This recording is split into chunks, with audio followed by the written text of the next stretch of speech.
Nobody warned them about the quiet ones. The room was loud with confidence. Expensive suits, polished boots, men who had spent careers learning how to look dangerous. Then Landon Pierce walked in. Worn sneakers, a jacket that had seen better years, a face that gave nothing away. The security captain, Marcus Webb, 6'3" and proud of every inch, took one look and decided the joke had already written itself. He didn't even wait. He moved first, fast and hard, the way men do when they're performing for an audience. 7 seconds later, Marcus was flat on the mat, blinking at the ceiling, trying to remember how to breathe, and Landon was already looking past him, at the woman who had been watching from the back of the room the entire time. Before we go any further, if you're new here, hit that subscribe button right now and turn on your notifications, because the stories we tell on this channel don't stop at one twist. They go deeper. They hit harder.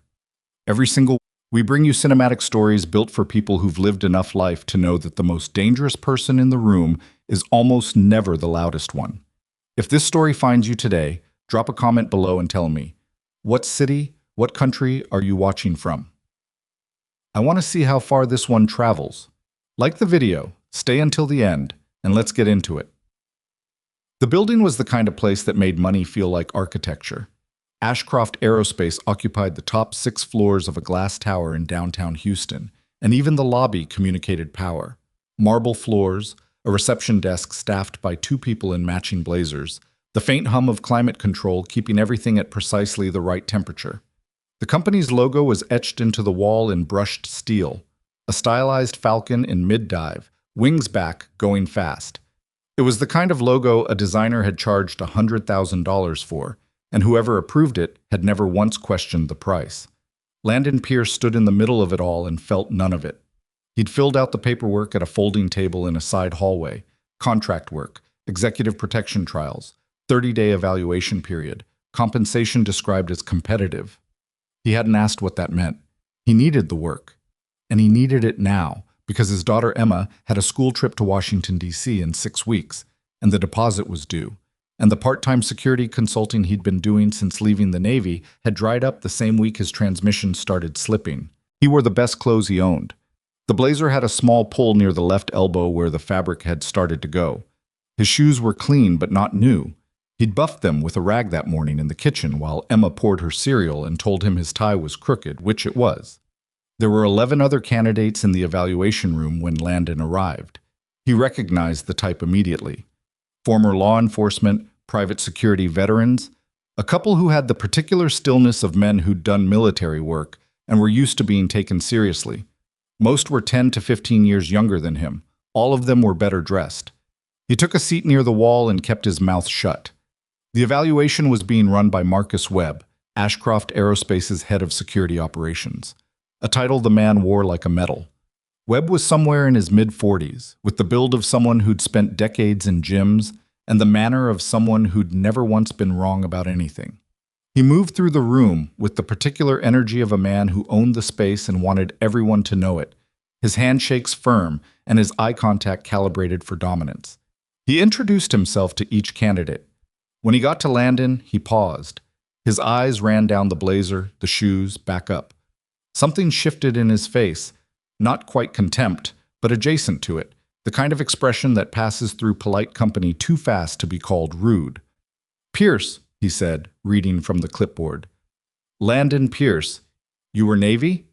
"Yes, sir." "SEAL team?" "Team 6, retired 11 years ago." Webb nodded slowly, the kind of nod that means the opposite of acknowledgement. "Long time out of the game." "Depends on the game," Landon said. Webb looked at him for another second, then moved on. The evaluation had 3 components: situational judgment scenarios presented on a tablet, a written threat assessment exercise, and a physical demonstration. The physical component was the last segment, and by the time they got to it, the room had developed its own social order, the way rooms always do. The younger candidates were loose and confident. The older ones were professional but competitive, and Landon was the quiet one by the wall who hadn't said much to anyone. Webb announced the physical evaluation with the ease of a man announcing something he'd been looking forward to. "This isn't about strength," he said. "It's about control and response time. I'll demonstrate proper restraint technique with a volunteer. He looked around the room. His eyes landed on Landon. Pierce, you mind? It wasn't a question. Landon stood up. He heard someone make a low sound. Not quite a laugh, more like a shared exhale of anticipation. He didn't look to see who it was. They faced each other in the center of the cleared space. Webb had 4 inches on him and probably 30 pounds, most of it in his shoulders. He carried himself like someone who expected the next 10 seconds to go a particular way. Ready? Webb asked. Whenever you are, Landon said. What happened next was not impressive to watch. That was the thing about it. There was no drama in the movement, no athletic explosion, no moment that would have looked good slowed down on film. Webb moved forward, reached for Landon's lapel with his right hand, the way he'd done this 100 times before. Landon wasn't where he expected him to be. One redirection of Webb's weight, a pivot that took maybe half a step, and suddenly Webb's forward momentum became its own problem. The room heard the sound of Webb's shoulder hitting the mat before anyone fully processed what had happened. Landon was standing over him, one knee just above Webb's elbow, not touching it, not needing to, just present enough to communicate that the situation was complete. It had taken 7 seconds, maybe less. The room was completely silent. Landon stepped back and offered his hand. Webb took it slowly and got to his feet. His face was controlled. Years of professional composure held everything in place. But there was something underneath it that hadn't been there before. Not anger, something closer to recalculation. Nice technique, Webb said. Thank you, Landon said, and returned to his seat. He didn't know that Victoria Ashford had been standing at the back of the room for the last 4 minutes. She hadn't planned to attend the evaluation. Her assistant, a meticulous young man named Derek, who scheduled her life in 15-minute increments, had marked the time slot as a personnel review she could read about later. Victoria had intended to spend that hour reviewing satellite propulsion specs on her tablet, but she'd passed the evaluation room on the way back from a board prep meeting, and something had made her stop at the window. She'd arrived just in time to watch Landon Pierce take Marcus Webb apart in under 10 seconds. Victoria Ashford had turned 30 the previous month. She had run Ashcroft Aerospace since 26, when her father's sudden illness had handed her a company mid-restructure with 7 pending lawsuits, a workforce that didn't believe in her, and a board of directors who spent their first 3 months trying to find a polite way to replace her. She had not been replaced. The company was now worth considerably more than when she'd taken it over, and the board had learned slowly and with some resistance that polite ways weren't always her primary interest. She'd been around security professionals her entire life. Her father had insisted on it, and after 2 incidents in the past 18 months, a failed extortion attempt and a threatening package that had made it past 2 layers of screening, the board had insisted on a full review of her protection detail. She'd seen plenty of men who could fight. She'd seen plenty of men who looked good in a suit and followed protocols and checked every box on the evaluation sheet. She had not recently seen a man who, after putting the security director on the mat in front of 12 candidates and a room full of expectations, simply walked back to his chair and sat down like he'd done nothing worth talking about. She told Derek to hold her next meeting 20 minutes. Then she walked into the evaluation room. The room noticed her immediately, the way rooms do when someone who matters walks in. A few of the candidates straightened. Webb, who had recovered his composure, crossed the room to intercept her with the practiced fluency of a man accustomed to being her point of contact. "Ms. Ashford," he said, "I didn't know you were—" "I was passing by," she said. She looked past him. "Which one is Pierce?" A beat. "The gentleman by the wall." She walked over. Landon watched her come and didn't stand up until it was clear she was stopping in front of him, which he did without ceremony, the way men stand up out of basic courtesy rather than performance. "I'm Victoria Ashford," she said. "Landon Pierce. You were with SEAL Team 6 for 8 years. Why did you leave?" The question was direct enough that a couple of the nearby candidates glanced over. It wasn't the kind of thing you ask someone in a room full of strangers. Landon looked at her without flinching. "Personal reasons." "Are those reasons relevant to your ability to do this job?" "No." She studied him for a moment. Her eyes were the color of dark amber, and they didn't look away when they were assessing something, a habit that made a lot of people uncomfortable and that she had long since stopped trying to soften. "You told Webb the threat wasn't outside the building," she said. I heard that from the hallway. Landon paused. I said it might not be. Why? He glanced briefly around the room, at the candidates, at Webb standing 15 feet away, pretending not to listen, then brought his eyes back to her. Because you had a man running your security evaluation who got put on the ground in 7 seconds and didn't ask how. He asked me to confirm my service record. Those are different priorities. Victoria was quiet for a moment. You're saying he was more concerned with re-establishing authority than with understanding what just happened. I'm saying if I were trying to get inside your organization, the first thing I'd do is study how your security director responds when he's caught off guard. She looked at him for another long moment. Then she said, "Where are you parked?" The question caught him off balance, visibly, which was itself useful information. Level 2. Why? Walk with me. Down. The parking garage was quieter than the lobby. Their footsteps echoed off concrete. Victoria walked at a pace that suggested she didn't slow down for anyone, and Landon matched it without comment. What do you know about the situation here? She asked. Basic public record stuff. You took over the company at 26.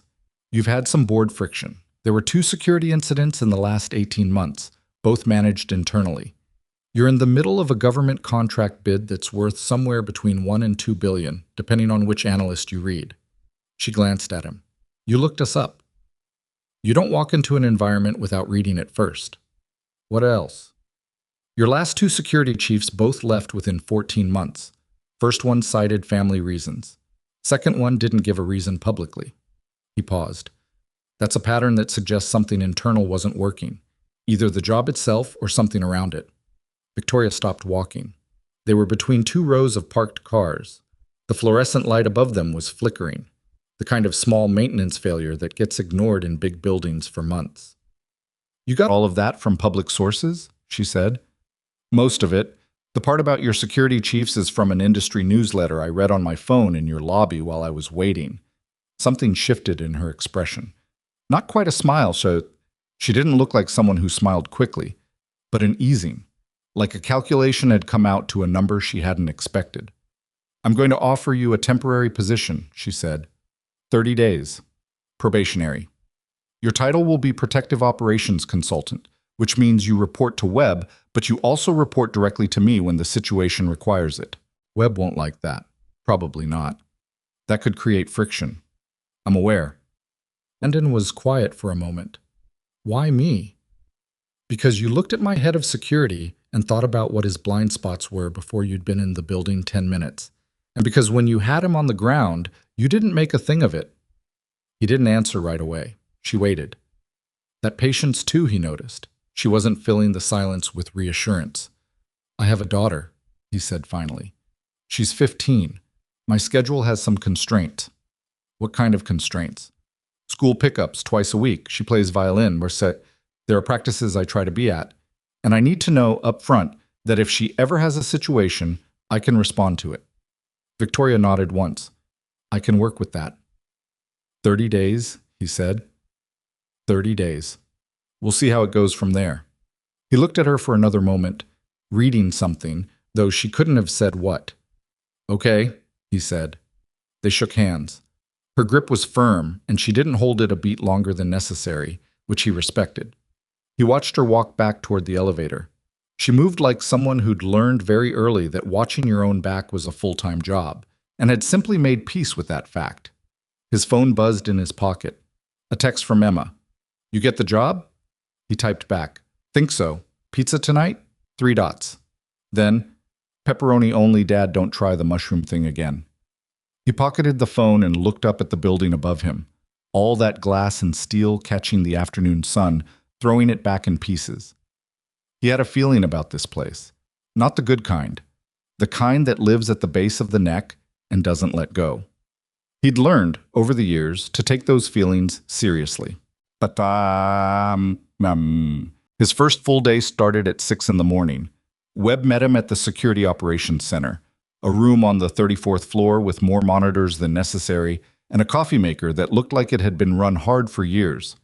2 of Webb's regular team were there, a woman named Dana Reeves, who handled digital surveillance coordination, and a man named Cole Briggs, who'd come over from private sector work in Miami and who wore his confidence more quietly then his boss. Webb's greeting was professionally neutral, which was its own kind of message. "We'll start with a full briefing on current protocols," Webb said, setting a thick folder on the table. "Convoy routes, building access logs, executive scheduling. You'll need 48 hours to absorb it before you're operationally useful." Landon opened the folder. "Who else has access to these routes?" "Myself, Reeves, Briggs, and the executive assistant pool." "How many assistants?" "4 with full access, 2 with partial." "And these routes, they rotate on a schedule?" Webb looked at him steadily. "Yes, weekly." Landon nodded slowly, flipping through the pages. The routes were clean, professionally assembled, everything documented the way it should be, exactly the way it should be. That was the problem. When everything looked exactly right, it usually meant someone had put a lot of effort into making sure it did. "I want to ride the primary convoy today," Landon said. "Not to evaluate it, just to see how it feels." Webb started to say something, then stopped himself. "Fine. Departs at 9. "Thank you." He turned a page. Dana Reeves glanced at him from across the room. A quick look, the kind that's trying not to be noticed. He filed it away. Up. The convoy left the parking garage at 9:03. 3 vehicles. A lead car, the principal vehicle carrying Victoria, and a trailing car. Standard formation, clean spacing, professional execution. Landon rode in the trailing car and watched. He didn't watch the road. He watched the route, the turns, the timing, the moments when the convoy was committed to a direction before any alternatives were available. He watched the places where something could go wrong. He identified 4 of them in the first 12 minutes. Victoria was in the middle vehicle, he knew, though he hadn't seen her get in. He knew she was in a meeting on her phone before the convoy even cleared the garage, because Cole Briggs had mentioned it when they loaded up. The casual mention of a man who tracked the principal's schedule without thinking about it. At a light on Westheimer, a gray sedan sat 2 cars back. Landon noted it, said nothing, kept watching. The sedan turned off before the next checkpoint. It meant nothing. Or it meant exactly one thing, which was that someone had looked at the route and decided this wasn't the right day. He didn't know which yet, but he knew, settling into his seat as the convoy pulled into the Ashcroft Building's private entrance, that the feeling in his neck hadn't gone away since yesterday afternoon. It had gotten slightly worse. He got out of the car. Webb was already on his radio, running the standard post-transit check. Cole Briggs held the door. Dana Reeves was walking fast toward the Security Operations Center with her head down. Landon looked up at the building one more time. 30 days, he'd told himself. He already knew 30 days was going to be more than enough time for something to break. The only question was whether he'd be ready when it did. The gray sedan bothered him for 3 days before he stopped thinking about it. Not because he'd convinced himself it was nothing, he hadn't, but because something else demanded his attention first. And in this kind of work, you learn to triage or you learn nothing at all. On day 4, the convoy route changed. Landon had submitted a quiet recommendation through the operations log the previous evening.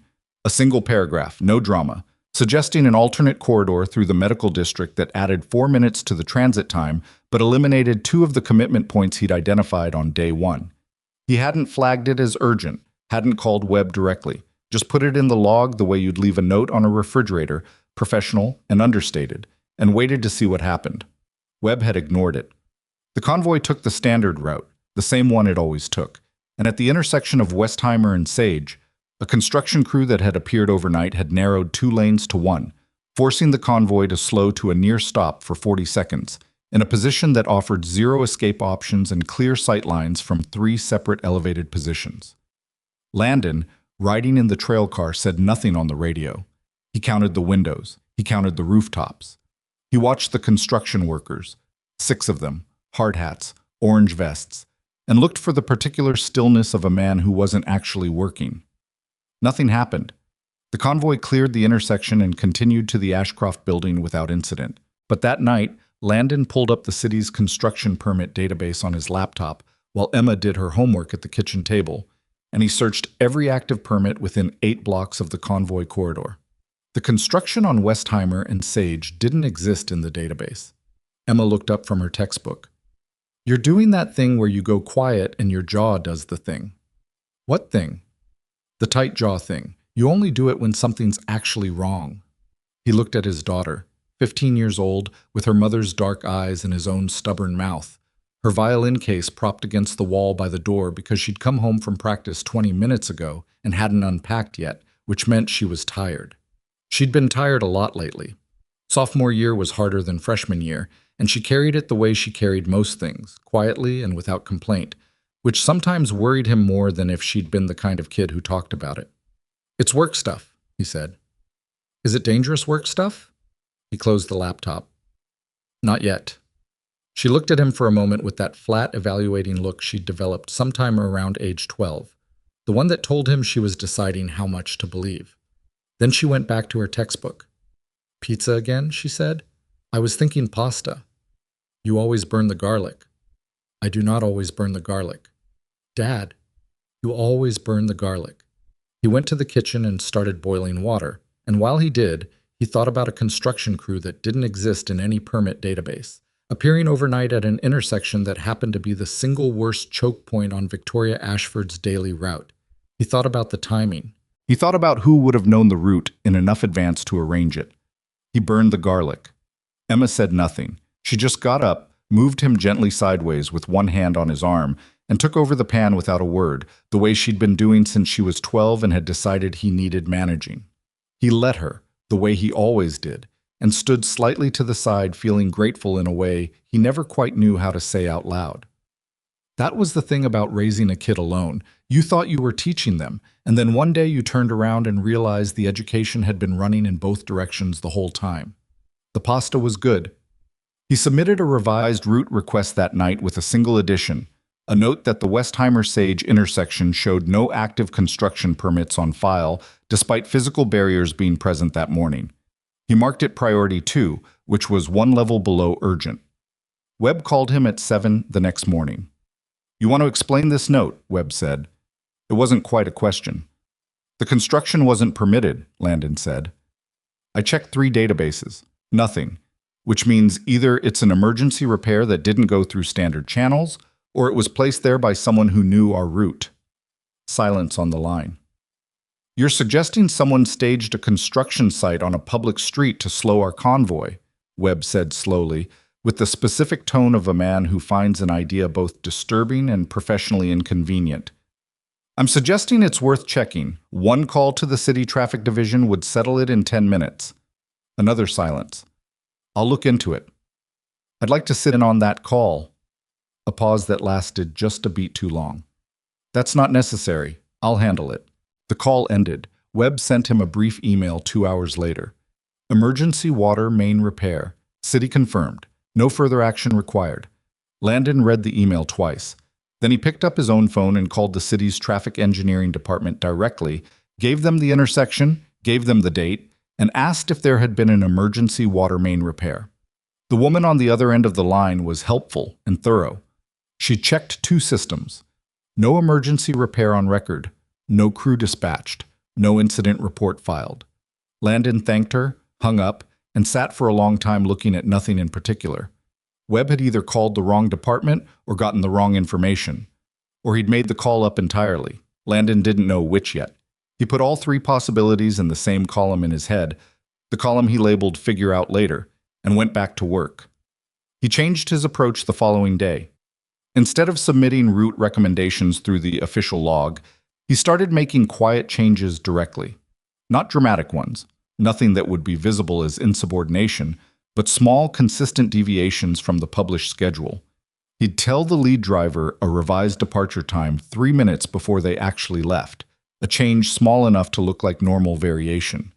He'd suggest a turn at the last reasonable moment, framing it as a response to traffic he'd spotted ahead. The result was that the convoy's actual movements became slightly unpredictable, even to people who had access to the schedule. On the second day of this approach, a black SUV that had been idling on the planned route was gone by the time they passed. On the 4th day, a motorcycle that had followed the convoy's standard path for 3 blocks had to make an abrupt course correction when the convoy turned 2 blocks earlier than scheduled. He noted all of it, logged none of it in the official system. What he logged instead was a series of routine operational observations, traffic density, road conditions, minor timing notes. The The kind of documentation that would mean nothing to anyone skimming it, but that created a quiet record of what he was seeing, time-stamped and specific. Webb reviewed the logs weekly. He never asked follow-up questions. Dana Reeves, on the other hand, started watching Landon more carefully. He noticed it on day 8. Not obvious surveillance, nothing so crude. Just the particular attention of someone who was trying to understand what he was doing and couldn't quite read him. She'd be at her station when he came into the operations center, which was normal, but her eyes would track him in a way that wasn't quite casual. She asked him questions that seemed incidental but weren't. Which entrance did you use this morning? How was the eastbound traffic on Allen Parkway? Did Ms. Ashford mention any change to her afternoon schedule? He answered everything plainly and gave her nothing useful. Cole Briggs, by contrast, seemed genuinely indifferent to Landon's presence, which in its own way was its own kind of data point. Briggs did his job well, followed protocol, and went home. He had a wife and 2 kids in Katy, he'd mentioned once, and he talked about them the way people talk about the thing that actually matters to them. Not frequently, just with a specific weight when he did. On day 11, Landon found the tracker. He'd been in the habit of doing a sweep of the principal vehicle every morning before departure, a habit he hadn't announced and that nobody had questioned, presumably because it looked like routine diligence. He found it on the underside of the rear wheel well, a commercial GPS unit, small enough to miss in a casual inspection, strong enough magnet to hold through highway speeds. He photographed it, left it in place. Then he told the lead driver a revised departure time that morning, not 3 minutes different, but 20. And instead of taking the principal vehicle, he arranged for Victoria to leave in an unmarked company car registered to the facilities department, a vehicle that had never been on any convoy manifest. At the time the convoy was supposed to be on Allen Parkway, 2 vehicles appeared in the rearview mirror of the decoy principal vehicle, running close, running coordinated, the kind of proximity that wasn't coincidence. Nothing happened. They were watching, not moving. When the convoy reached the Ashcroft building, the 2 vehicles peeled off separately and disappeared. Landon removed the tracker that evening, bagged it, and locked it in his personal vehicle. He still didn't go to Webb. He went to Victoria. Well, she had an office on the 38th floor that looked out over the city in 3 directions, and she was on the phone when her assistant showed him in. She held up one finger without looking at him, the finger of someone who was accustomed to managing 2 things at once, and had made peace with being slightly rude about it. He sat down across from her desk and waited. The office was less curated than he'd expected. There were papers on the desk, actual printed papers, which surprised him, and 2 coffee cups, one of which was clearly from this morning, and one of which had been there long enough that whatever was left in it had gone cold. A framed photograph on the credenza showed a much younger Victoria and an older man he assumed was her father, standing in front of what looked like an early aircraft prototype. Neither of them was smiling, but there was something in the way they were standing close together that spoke more than a smile would have. She got off the phone. "You wanted to see me." He put the bag GPS unit on her desk. She looked at it, then at him. "Where?" "Rear wheel well of vehicle 2. I found it 11 days ago." The silence that followed was the kind that has a specific texture. She was processing. He watched her do it, watched her expression stay controlled while something behind her eyes did the actual work. 11 days, she said. "I left it in place. I wanted to know what they'd do with the information." And? 2 vehicles ran surveillance on the decoy convoy this morning. They were tracking the unit, not the vehicle, which means whoever placed it knew which car you normally use but doesn't have visibility into day-to-day adjustments. She leaned back in her chair. Which narrows it too. People who have access to the permanent vehicle assignment manifest, but not to real-time operations. That's a different list than the people with convoy road access. How different? Smaller, mostly administrative. He paused, and it goes through a single point of distribution. She looked at him steadily. "You're not going to tell me which person?" "Not yet, because I could be wrong, and because if I name someone and I'm wrong, we've burned our best chance to find out who's actually running this." Victoria picked up the bag and turned it over in her hands once, then set it back down. "Who knows you found this?" "No one. Yet." "Does Marcus know you've been making route changes?" "He knows I recommended changes. He doesn't know I've been implementing small ones on the ground." She started to say something, then stopped. Started again. You've been running a parallel operation inside my security division for almost 2 weeks without telling anyone. Yes, that's... She stopped again. He watched her decide something. That's either very professional or a significant overstep, and I'm not entirely sure which. Probably both, he said. Something passed across her face, not quite amusement, but close. Gone quickly. What do you need from me? A list of everyone who received the vehicle assignment manifest in the last 60 days, with timestamps. And I need it pulled directly from the IT system, not through any administrative request. I want the raw data before anyone has a chance to know it's been requested. She nodded once. I can get that. Tonight, if possible. Tonight. She reached for her phone, then stopped. Pierce? Yeah. The attacks. The surveillance, the tracker, the construction thing. What's the end goal? Best guess. He thought about it for a moment, honestly. It's not assassination. The complexity is wrong for that. If someone wanted you physically gone, they've had easier opportunities. This is slower. It's designed to create problems you can't solve quickly. Missed meetings, public incidents, evidence that your judgment is off. He looked at her. Someone wants the board to lose confidence in you. They want to do it in a way that looks organic. She was quiet for a moment. Outside, the city moved the way cities always move. Busy, indifferent, going about its business. How long have you known this? She said. I suspected it by day 3. I was more certain by day 7. And you didn't tell me.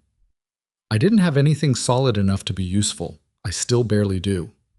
She looked at him. Most people in your position would have said something anyway, to protect themselves. So if anything went wrong, they could point back to a conversation. Yeah, he said. I know. She held his gaze for a moment. Then she picked up her phone and made the call about the IT data. He got up to leave. Pierce, her voice stopped him at the door. My father used to say that the most dangerous people in any organization aren't the ones who want power. They're the ones who've decided they deserve it and haven't gotten it yet. He thought about that. Sounds like he'd seen it before, Landon said. More than once. She looked out the window. He was usually right about that kind of thing. Landon left her there with the afternoon light cutting across her desk and the cold coffee she hadn't thrown away. The IT data came through at 9:40 that evening. Landon was at his kitchen table with a glass of water and Emma's leftover homework spread around him. She'd gone to bed at 10, violin practice had run long, she had a pre-calc test, and he pushed the papers aside carefully and opened the file. 14 people had received the vehicle assignment manifest in the past 60 days. He recognized most of the names from his first week of briefings. One name appeared on both the manifest distribution list and the convoy route access log at a frequency that was higher than their job description required. Not dramatically higher, just enough to notice if you were looking at it the way Landon was looking at it, which was like someone who'd spent 8 years learning that the telling detail is almost never the obvious one. He didn't write the name down.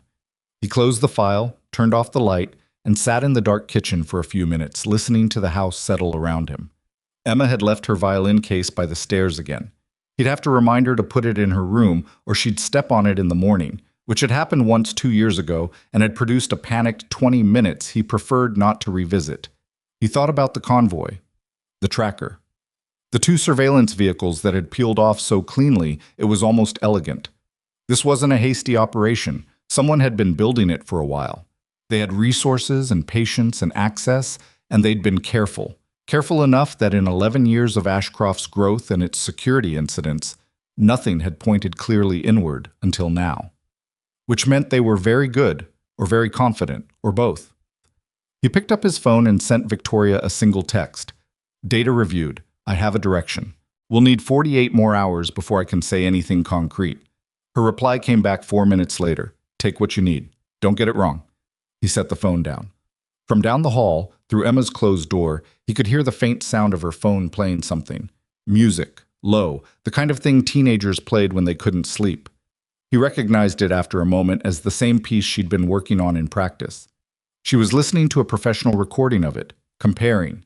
She'd been doing that since she was 12, finding recordings of pieces she was learning and playing them at night, absorbing them. He'd never told her he knew. He got up, walked quietly down the hall, and picked up her violin case and moved it to the hook inside her door without knocking. He heard her shift in bed. "Dad?" "Case is on the hook," he said quietly. "Thanks." A pause. "You okay?" He stood in the hallway. Yeah, he said. "Go to sleep." He went back to the kitchen and opened the vehicle manifest file one more time. The name was still there. He thought about Webb, the man's controlled reaction after the mat, the email about the water main, the particular quality of silence on the phone when Landon had asked to sit in on the city call. He thought about what it meant to protect your position versus protect your principle. He thought about the difference between a man who was compromised and a man who was simply bad at his job. He hadn't figured that one out yet, but he would. 48 hours, he'd told Victoria, probably less. He closed the laptop. Down the hall, Emma's music had gone quiet. The house was still. Outside, somewhere a few blocks over, a car alarm went off for about 10 seconds and then stopped, the way car alarms always did, briefly, insistently, and without anyone paying it the slightest attention. Landon went to bed. He lay there for a while with the ceiling for company, running through what he knew and what he didn't, the way he'd done in the field for 8 years, cataloging, not catastrophizing, which was a distinction that took most people a long time to learn, and that he'd never been able to fully explain in words. Sleep came eventually. He was up before 5. The 48 hours passed the way time does when you're waiting on something that matters. Slowly at first, then all at once. Landon spent most of it watching Dana Reeves. Not obviously. He'd learned that kind of watching in the Navy, in environments where looking directly at something was itself a form of communication, and communication got people killed. He watched her the way you watch weather, peripheral, patient, reading patterns, rather than moments. What he saw was a woman who was very good at her job and very careful about something else entirely. She logged into the convoy route system an average of 3 times daily, which was once more than her role technically required. She took lunch alone, which wasn't unusual, but she did it at irregular times, never the same hour 2 days running, and she carried her personal phone in her left jacket pocket instead of the standard security team holster on her right hip, which meant she wanted faster access to it than the holster allowed. Small things. The kind of things that meant nothing individually and potentially meant everything assembled. On the morning of day 13, Dana came into the operations center 12 minutes earlier than her shift started and spent 8 of those minutes at her workstation before anyone else arrived. Landon knew this because he'd been in the building since 5:30, sitting in a maintenance corridor with a cup of bad vending machine coffee and a clear sightline to the operations center door through a propped fire exit. He watched her badge in, watched the screen light change against the glass partition as she opened something on her workstation, watched her close it before Cole Briggs arrived. He didn't have the technical access to see what she'd opened, but he knew someone who did. Her name was Priya Sethi, and she ran Ashcroft's internal IT security audit function, a quiet department of 3 people that most of the company treated as background noise, the necessary overhead of a firm that handled government aerospace contracts. Landon had met her in a hallway on day 2 when she'd been trying to unjam a printer, and she'd struck him as the kind of person who noticed things and filed them away in an organized mental cabinet, which was a quality he appreciated. He went to her office that morning without going through Webb. She looked up when he knocked. She had the careful eyes of someone who dealt in access logs for a living and had stopped being surprised by what people did when they thought no one was watching. "Pierce," she said, "wasn't expecting you. Got a minute?" "Depends what for." He sat down across from her desk. "I need a workstation activity log for a specific terminal. Yesterday morning, before 7. I need to know what was accessed." Priya looked at him steadily. "That's a significant request." "I know. That kind of pull usually goes through Webb." "I know that too." She was quiet for a moment, reading him the way people in her line of work read requests, looking for the angle, the hidden exposure, the thing being left unsaid. "Does this have Ms. Ashford's authorization?" "I can get it in writing within the hour if you need it." "Get it," she said, "and then come back." He called Victoria from the stairwell. She sent a brief written authorization through her assistant inside 30 minutes, which was faster than he'd expected. When he returned to Priya's office, he slid the printed authorization across the desk without a word. She read it, pulled up her system, said nothing for 4 minutes while she worked. Then she turned her screen slightly toward him. The workstation had accessed two things in that 8-minute window: the vehicle assignment manifest and a calendar file containing Victoria's external appearance schedule for the next 30 days. Both had been viewed, not downloaded. No data had left the system, but they'd been opened and read deliberately before the shift started. When was the last time this terminal accessed those files? Landon asked. Priya checked. Twice last week. Similar pattern, early access before other staff arrived. He looked at the screen for another moment. Can you tell me when access to the convoy route files was granted to this terminal? She typed. Initially, 3 years ago. She paused. But the permission level was elevated about 14 months ago. Expanded read access. Who approved the elevation? She found it, turned the screen back slightly. Web. Landon sat with that for a moment. Then he thanked her, asked her to keep the inquiry confidential, and left. He walked the long way back to the operations center, down a flight of stairs, and through the facilities corridor, giving himself the time to think without anyone watching his face do it. Webb had given Dana Reeves elevated system access 14 months ago. The security incidents had started intensifying approximately 12 months ago. It wasn't proof of anything. It was a line, faint, suggestive, the kind of line you couldn't follow in public yet. But it was a line. He filed it beside the GPS tracker in the column in his head. Then he went back to work and spent the afternoon doing his job visibly and thoroughly. Because the other thing he'd learned in the field was that the best time to run a parallel operation was when everyone could see you doing the obvious one. The gala was announced on a Tuesday. Ashcroft Aerospace was co-sponsoring a philanthropic fundraiser for an aerospace engineering scholarship foundation, a black tie event at the Meridian Grand Hotel downtown, 300 guests, 8-course dinner, the kind of evening that cost $40,000 a plate and generated the sort of photographs that ended up in industry publications and on the desks of people who made government contract decisions. Victoria mentioned it to Landon in passing, with the specific brevity of someone who found the event professionally obligatory and personally irritating. 4 hours minimum, she said. The senator from the Appropriations Committee will be there. I have to be visible and pleasant. When's it confirmed on your public calendar? It went out to the media office this morning. So, public now. He nodded. He wanted to say something about the timing. This was the first major public event since the surveillance escalation, and public events with fixed locations and hundreds of guests were exactly the kind of environment that made close protection work feel like trying to secure a building someone else had already designed. But he didn't say it yet. He needed to walk the venue first. He spent Wednesday at the Meridian Grand. It was the kind of hotel built for events, grand corridors, multiple ballrooms, a lobby that could absorb 500 people and still echo. The primary event space was on the 4th floor, the Callaway Ballroom, 12,000 square feet, with a secondary corridor along the west side that connected to the kitchen and service elevator bank, and an emergency exit at the north end of the main hall that opened onto a stairwell leading to street level. He walked the stairwell. It was standard hotel construction, concrete, painted gray, handrails on both sides, the usual safety lighting. But someone had recently installed additional signage at the second-floor landing, brighter green exit arrows pointing down and to the left. Standard enough that you wouldn't notice it unless you'd walked this stairwell before and knew what it had looked like previously. Landon hadn't been in this building in his life.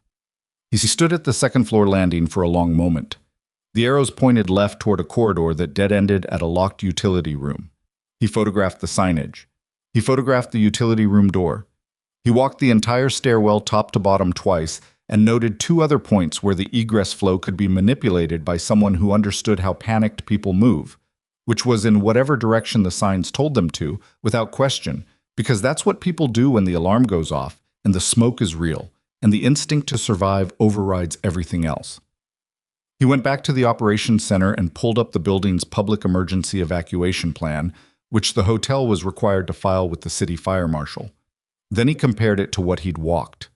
The divergence was deliberate, small enough to miss in a fire drill, significant enough to funnel a specific group of people, say the people exiting from the Callaway Ballroom's north emergency door, into a corridor that didn't connect to any other exit and ended at a locked door.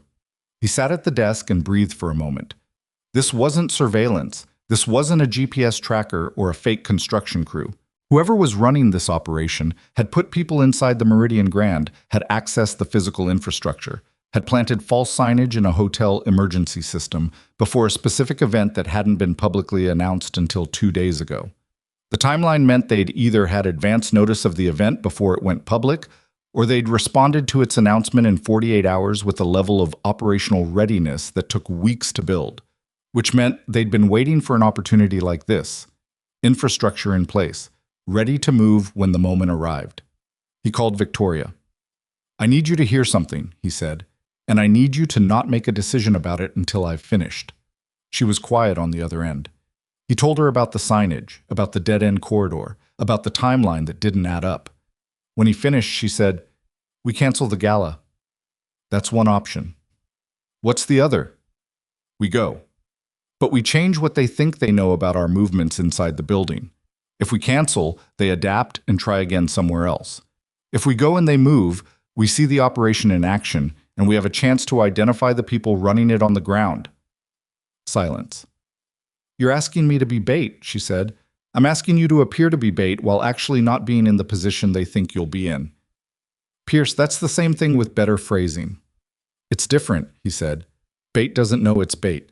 You'd know exactly what's happening and exactly where I need you to be." A longer silence. He waited. "If something goes wrong," she said, "then I've made a serious miscalculation and it will be my fault and I will have failed you. I'm telling you that up front." "That's not reassuring." "I know, but it's honest." He heard her exhale slowly on the other end of the line. "What do I need to do?" The night of the gala was cold for Houston. In that particular way. October sometimes surprised the city. A real cold front, wind off the north, the temperature dropping 15 degrees between afternoon and evening. The guests arrived in formal wear and looked slightly underdressed for the weather, which was always the case at outdoor drop-offs at these events. Landon wore a charcoal suit he'd borrowed from Cole Briggs, who was close to his build if slightly broader in the shoulders. It didn't fit perfectly. He'd noticed Emma giving it a critical look when he left the house, her expression carrying the particular verdict of a teenager watching her parent attempt formality. "You look fine," she'd said, which was not the same as looking good, but he'd take it. The plan was simple in concept and complicated in execution, the way most plans were. Victoria would arrive normally, be visible in the ballroom for the first 90 minutes, senator greeting, sponsorship remarks, the required photography. And then Landon would move her through the service corridor to a position near the kitchen elevator bank, where they would wait out whatever happened next. Cole Briggs was covering the north stairwell. Webb was at the main entrance, which was where Webb preferred to be. Visible, commanding, the face of the operation. Landon hadn't told Webb about the false signage. He'd thought about it for 2 days and decided against it, which was a decision that cost him sleep and that he stood behind anyway, because the variable he couldn't resolve was the 14-month-old system access elevation and the early morning workstation sessions.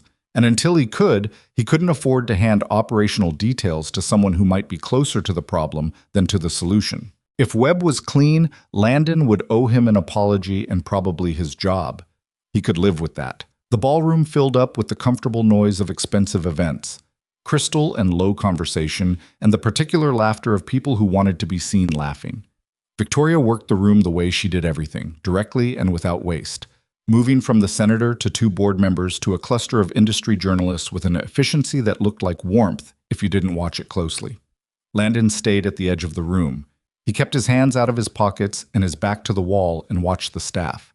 At 9:17, the fire alarm went off. Not a test pulse. The full sustained tone, the kind that immediately and physically changes the atmosphere of any room it enters. 300 people who had been mid-conversation went very still for about 2 seconds, and then began to move toward the exits with the controlled urgency of people who were frightened but not yet panicked. Landon was already moving. He crossed the ballroom floor in the direction Victoria had last been standing, cutting through the current of bodies moving the other way. The emergency lighting had kicked in. The overhead fixtures dimmed and the exit signs glowed red. And in the changed light, the room looked different, stripped of its event night glamour, suddenly just a large space full of people trying to get out. He found her near the east side of the room, 20 feet from where he'd last seen her. She'd seen him coming and hadn't moved, which told him she'd remembered what he'd said. "When it happens, don't go with the crowd. Find me." He put a hand on her elbow. North exit is not the exit we're using. I remember. Stay with me. Don't stop moving. He took her through the West Service corridor, the one he'd walked twice and confirmed twice, and that connected to the kitchen and the elevator bank. The corridor was narrow and lit by a single row of overhead fixtures and smelled like food service, linen and steam, and something fried earlier.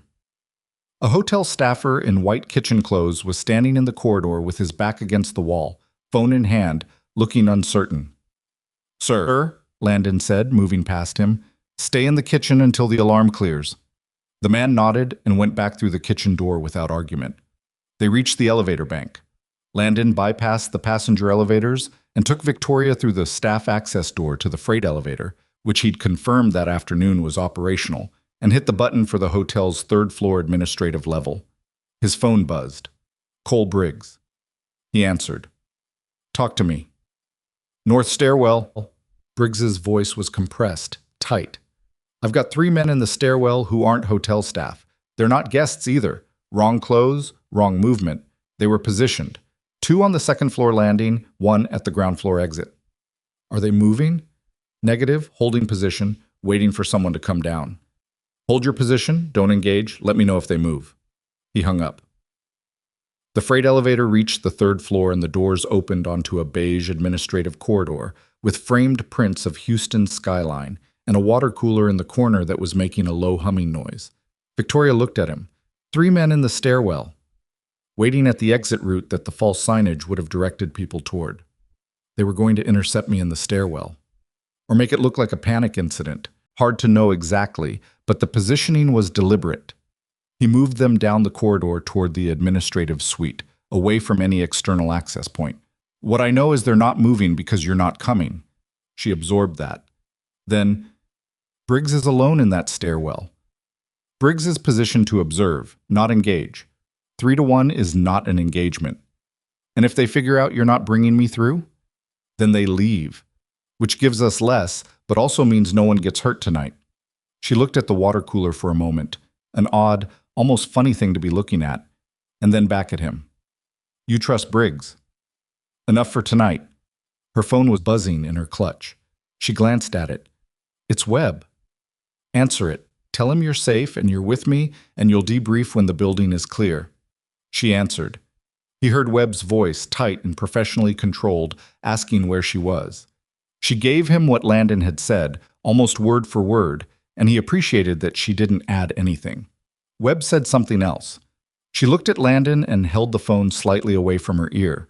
Webb was saying that the surveillance system in the north stairwell had caught something, that the footage showed a member of their own team in unauthorized communication with one of the exterior contacts before the alarm went off. Victoria said, "Who?" Webb said, "Cole Briggs." "What?" Landon took the phone. "Send me the footage," he said. Webb was quiet for half a second. "Pierce, send me the footage right now." It came through on a forwarded link 40 seconds later. He opened it.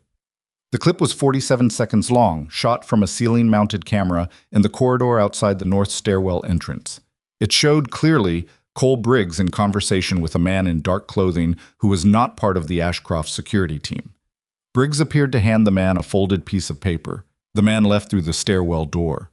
Briggs remained in position. Landon watched it twice. Then he put the phone in his pocket and stood very still for a moment in that beige corridor with the humming water cooler and Victoria Ashford watching him from 6 feet away. The footage was clean, well lit, clear angle. 47 seconds of what looked like exactly what Webb said it was. It was also taken from a camera at an angle that meant whoever had positioned the camera had anticipated that specific piece of corridor being relevant to record. "What is it?" Victoria asked. "It's Briggs," he said. "Or it's supposed to look like Briggs." "There's a difference?" "There might be." He turned it over in his mind.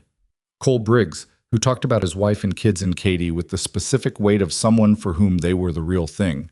Cole Briggs, who had been competent and unremarkable for 14 months and had given Landon no operational reason for concern.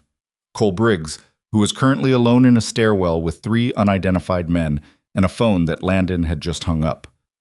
"I need to go get him," Landon said. "Pierce, lock this door from the inside and don't open it for anyone who isn't me or hotel security." He looked at her. "Can you do that?" She looked at the door, then at him. Yes. I'll be back in 15 minutes. He left her in the administrative suite and moved fast back to the freight elevator, taking it to the ground floor and coming out through the loading dock entrance, which put him at the exterior south side of the hotel. He came around to the north exit, the street-level end of the stairwell where the three men had been positioned, and pushed through the door fast. The stairwell was empty. He went up fast, 2 floors. The second-floor landing was empty too. Just the false signage, still there. The arrows pointing toward the dead-end corridor with the locked utility room, cheerful green on gray concrete. He stood in the stairwell and listened. Nothing. He called Briggs, 3 rings. Then, Pierce, I was about to call you. Where are you? Ground floor north, just outside. The 3 men cleared out about 2 minutes after the alarm stopped. I followed them to the street. They got into a dark blue panel van, no plates visible from my angle, heading east. Landon exhaled. Webb says there's surveillance footage that shows you meeting with one of them before the alarm. A silence that had its own texture. Say that again, Briggs said. 47-second clip. You, in the north corridor, handing a folded paper to a man in dark clothing. Another silence. When Briggs spoke again, his voice was quieter. Pierce, I've been in that stairwell since 8:15. I have not been in the north corridor since we arrived. Whatever that footage shows is not me doing what you're describing. I believe you, Landon said. He said it without thinking about it, which was itself information. Webb is going to... I know. Go to the lobby. Stay visible. Don't talk to anyone about the footage until I tell you to. He hung up. The stairwell was quiet. The alarm had stopped. Somewhere above him, the hotel was processing the end of an emergency that hadn't been an emergency. Guests being guided back toward a ballroom, staff apologizing for the disruption, the event machinery reasserting itself. He looked at the false signage one more time. Someone had planted it. Someone had staged footage to implicate an innocent man. Someone had coordinated 3 operatives in a hotel stairwell and pulled a fire alarm in a room full of 300 people, including a sitting senator, which meant they either didn't care about the exposure or they decided the risk was acceptable. That was a different level than GPS trackers and fake construction crews. That was someone who'd decided to accelerate. He photographed the false signage one final time, then reached up and pulled it carefully off the wall, preserving the adhesive backing intact. He went back up to the 3rd floor. He knocked on the administrative suite door and said his name. The door opened. Victoria looked at him. At his face, specifically, the way she'd learned to look at it over the past 2 weeks. Briggs is clear, he said. The footage is fabricated. She stepped back to let him in. You're certain? Certain enough to stake his career on it, and mine. He came inside. Someone doctored that clip, which means someone has deeper access to your surveillance infrastructure than we thought. She sat down on one of the administrative chairs. Outside the window, Houston moved below them, ordinary and indifferent, its lights crossing and recrossing the dark. My surveillance system, she said. Yes. Someone who has administrative access to footage, who can alter it without leaving obvious traces. Yes. She was quiet for a moment. That's not an external operation. That's someone inside the building. It's been inside the building from the beginning, Landon said. I just didn't know how deep. He sat down across from her. They were both quiet for a moment in the administrative suite with its framed skylines and its humming water cooler, the mundane background of a very bad night. There's something else, he said. She looked at him. Whoever built that footage had to pull from the surveillance archive, modify it, and re-upload it in real time, while the event was running. That's not something you do remotely with basic access. That requires either a physical presence in your system's infrastructure or someone who knows the architecture well enough to do it from an authorized terminal. She was still looking at him. Who designed your surveillance system? He asked. She took a moment. It was installed and configured about 14 months ago. Complete overhaul. Webb supervised the project. The number sat between them like something dropped on a table. 14 months. The same window as Dana Reeves's elevated system access. The same window as the beginning of the accelerated incident pattern. The same window as the surveillance architecture being rebuilt by someone who would have known exactly what the system could do and exactly how to exploit it afterward. He didn't say any of that. He didn't need to. Victoria Ashford was not someone who needed things explained to her twice. I need a complete audit of the surveillance system, she said. Everything. Who has access? What's been modified? What the original installation parameters were. Not through web, Landon said. No, she said. Not through web. She picked up her phone. Her hand was steady. He noticed that, not because it surprised him exactly, but because it was the kind of detail that told you something true about a person. Her company was under attack from inside its own walls. She'd spent the last hour in a freight elevator and an administrative corridor in a borrowed reality. And her hand was steady when she picked up her phone to start dismantling the problem. He thought about what her father had said, about the people who had decided they deserved something they hadn't gotten. He thought about Emma at home, probably asleep by now, probably with her phone still playing music she'd fall asleep to and turn off in the middle of the night without remembering she'd done it. He thought about how far this had already come from a 30-day contract in a borrowed blazer. His own phone buzzed. Not a call. A text. From a number he didn't recognize. He opened it. Your daughter's school let out early today. She walked home alone. Nice neighborhood, easy to find. He read it twice. Then he read it a third time with the particular stillness that comes after the ground shifts under something you thought was solid. Victoria was still on her phone across the room. He stood up. I need to make a call, he said. His voice came out even, which cost him something. He stepped into the hallway and called Emma. 4 rings, 5. Then her voice, slightly groggy, sleep in it. Dad, it's like 10:30. Are you home? Yeah, I've been home since 4. Lock your bedroom door, he said. Right now. Don't open it until I'm there. A pause. He heard her moving. Dad, you're scaring me. I know, I'm sorry. Lock the door. He heard the click of the lock. Okay, she said. Quieter now, the grogginess gone. Okay, it's locked. Good, he breathed. I'll be there in 20 minutes. Don't open it for anyone. He hung up and stood in the administrative corridor with the framed skylines and looked at nothing for a moment. Then he went back inside and told Victoria he had to leave. She looked at his face. She didn't ask the question out loud. My daughter, he said. She nodded once, immediately. Go. He was already moving. He made it home in 16 minutes. He didn't think about the drive afterward. He had a vague impression of lights and intersections and the particular tunnel vision that comes when your brain decides everything except the destination is irrelevant. But mostly what he remembered was parking crooked in the driveway and taking the front steps 2 at a time and knocking on Emma's door with the specific knock they'd had since she was 8 years old. 2 short, 1 long, so she'd know it was him. The lock clicked. The door opened. She was standing there in her pajamas with her hair half out of its braid and her violin case on the floor behind her because she'd apparently been practicing before bed, and she looked at his face with that evaluating look of hers and said, How bad is it? Not a question. I don't know yet, he said. You okay? I'm fine. I've been in my room since 9. What happened? He came inside and sat on the edge of her desk chair, the only clear surface in a room that managed to be simultaneously organized and completely chaotic, the way teenage rooms always were, textbooks and sheet music and a half-finished sketch on her desk that she'd been working on for weeks. He looked at her. She sat on the bed and looked back. Someone sent me a message tonight, he said, about you walking home. Emma was quiet for a moment. From school? We don't know who. The number's not in any system I have access to. He kept his voice level, which took some effort. Did anything happen today? Anyone near the school? Anyone you didn't recognize? Any car that seemed like it was moving slowly? She thought about it seriously, the way she approached most things.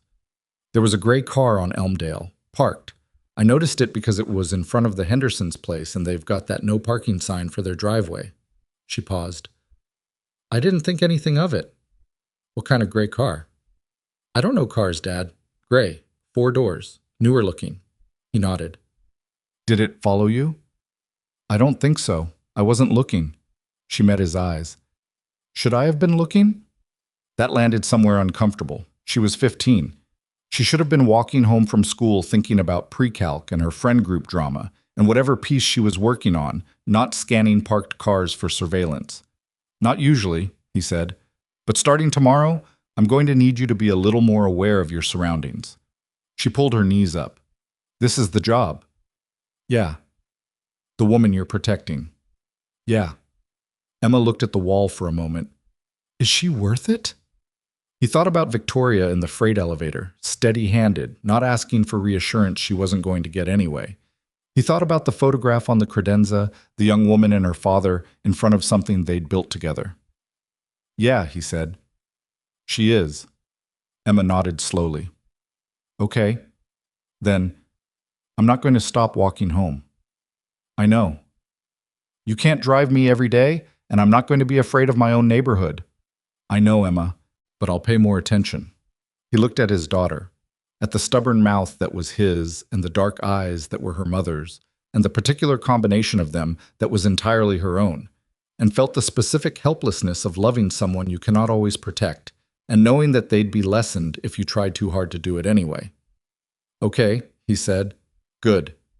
She unfolded herself from the bed with the easy movement of a 15-year-old whose joints hadn't yet learned to complain. "You want tea? I'm making tea." He almost laughed. "Sure." He sat at the kitchen table while she made it, and he opened the text again and looked at the number and forwarded it to Priya Sethi with a single message. "Can you run this? Need origin trace if possible. Not urgent tonight. First thing tomorrow." Then he put his phone face down on the table and let Emma put a mug of something that smelled like chamomile in front of him, and he drank it while she sat across from him and told him about the pre-calc test. She thought she'd done okay, maybe a B+. The last two problems had been weird. And he listened and nodded and let the ordinary of it do what ordinary things do when everything around them is tilting. They went to bed around midnight. He lay awake for an hour. The next morning brought three things in rapid succession. The first was Priya's trace on the number, which came back to a burner purchased at a convenience store in the Galleria area 11 days earlier and never used again until that text. 11 days. The same window as the GPS tracker, which meant whoever had sent it had been planning the Emma angle for nearly 2 weeks, had been holding it ready, and had used it the night of the gala specifically, when Landon was deployed, when his attention was committed, when pulling him away would cause maximum disruption to the protection of Victoria. It was a lever, a precisely timed lever. The second thing was a series of news alerts that hit Landon's phone before he'd finished his first coffee. 3 separate outlets, 2 industry publications, and 1 general Houston news site were running variations of the same story. Sources close to Ashcroft Aerospace's board had expressed concern about the CEO's recent security decisions, specifically her reliance on an outside consultant with an unverified background and a troubling military discharge record. One outlet had obtained what it described as sealed documentation related to an incident during Landon's final Navy deployment. The story described a classified operation gone catastrophically wrong, with 3 casualties, and alleged that Landon Pierce had been formally investigated for dereliction. He read all 3 stories in sequence, which took about 12 minutes and which felt longer. None of it was accurate. The incident had happened. He'd never pretended otherwise, not to himself. But the characterization was constructed from the outside by someone who had enough access to classified records to know something had occurred, and enough creative license to invent the rest. The investigation had been real. The finding had been a full exoneration, which the stories did not mention because it didn't serve the narrative. Someone had fed this to 3 separate outlets simultaneously, which meant it had been in preparation for a while and had been released on a schedule. The schedule being the morning after the gala, when Victoria's judgment and Landon's integrity would both be publicly questioned at the same time. The third thing was Webb. He called it 7:42. "Have you seen the news?" Webb said. "Yes." "Victoria's getting board calls already. 2 directors in the last hour." A pause. "Pierce, I need you to understand the position this puts the company in." "I understand the position. There are people on that board who are looking for a reason to question her judgment before this week. The gala incident, the alarm. They're going to call it a failure of security. And now this. The stories are fabricated," Landon said. "I believe you. But believing you and being able to defend you publicly are 2 different things, and right now I don't have the documentation to do the second one." Landon set his coffee down. He thought about the 14 months. The system access. The surveillance footage of a man who hadn't been there. He thought about what it meant that Webb was calling him, practically, reasonably, making a legitimate point about a real problem. He thought about the possibility that he'd been wrong about Webb, that the man wasn't compromised, was just slow, defensive, professionally insecure in the ordinary way of men in his position, and that the person Landon was looking for was somewhere he hadn't looked clearly enough. "I need to meet with you," Landon said, "in person, not the operations center." A pause. "When?" "This morning, before you talk to any more board members." Another pause. "Breakfast. I know a place on Kirby, 8:30. "I'll be there." Woke up. The place on Kirby was a diner, not the kind of restaurant Webb would normally choose, which told Landon something. He'd picked somewhere he wouldn't run into anyone from Ashcroft, which meant he wanted the conversation off the record. They sat across from each other in a booth near the back. Webb looked like someone who'd been up since 5. Not disheveled, he wasn't that kind of man, but tight around the edges, the look of controlled exhaustion. A waitress came. Webb ordered coffee. Landon ordered coffee and eggs because he hadn't eaten and intended to, regardless of the conversation. "Talk," Webb said. Landon laid it out. Not everything. Not the specific name he'd been building toward, not the full surveillance architecture analysis he'd been assembling. But enough. Tracker. The unpermitted construction crew, the false signage in the hotel stairwell, the fabricated footage that implicated Briggs. Webb listened without interrupting. His expression stayed controlled, but Landon watched his eyes, and what he saw there was not the calculation of a man trying to manage exposure. It was the specific tightening of someone who was being shown something they'd missed for a long time and knew it. When Landon finished, Webb was quiet for a moment. "The footage of Briggs," he said. "I saw it, and I believed it." "I know. I sent it to Victoria." "I know that too." Webb wrapped both hands around his coffee mug. "Who built it?" "Someone with administrative access to the surveillance system. Someone who knows the architecture from the inside, knows where the blind spots are, knows which cameras feed which archive servers, knows how to modify and re-upload without triggering the integrity verification." Webb was quiet. "You oversaw the installation 14 months ago," Landon said. Not an accusation, just a fact, sitting on the table between them. "I did." Webb met his eyes. "And Dana Reeves was my technical liaison on that project. She interfaced with the installation contractors for 6 weeks." Silence. "She knows every component," Webb said slowly. "Every configuration, every access parameter." "She also has elevated system permissions you approved 14 months ago," Landon said. "And she's been accessing the vehicle manifest and Victoria's appearance schedule from her workstation before anyone else arrives, at least twice a week for the past month." Webb looked at his coffee. Landon watched him process it, watched a man who was proud and defensive and had been running a security division for years understand that something had been operating inside his own team, under his own approval, for over a year. It wasn't a comfortable thing to watch. He didn't look away.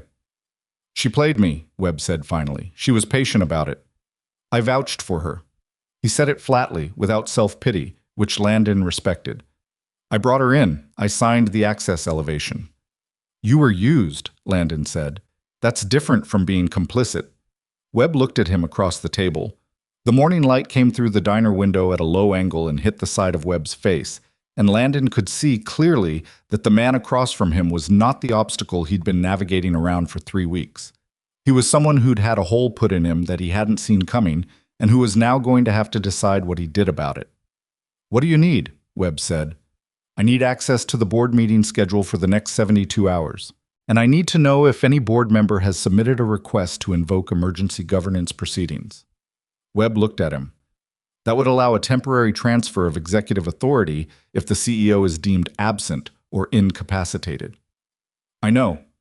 A pause. "I'll make some calls." Webb started to slide out of the booth, then stopped. "Pierce, the news stories this morning, the military record stuff." "Yeah. Is any of it true?" Landon looked at him evenly. "The incident happened. 3 men died.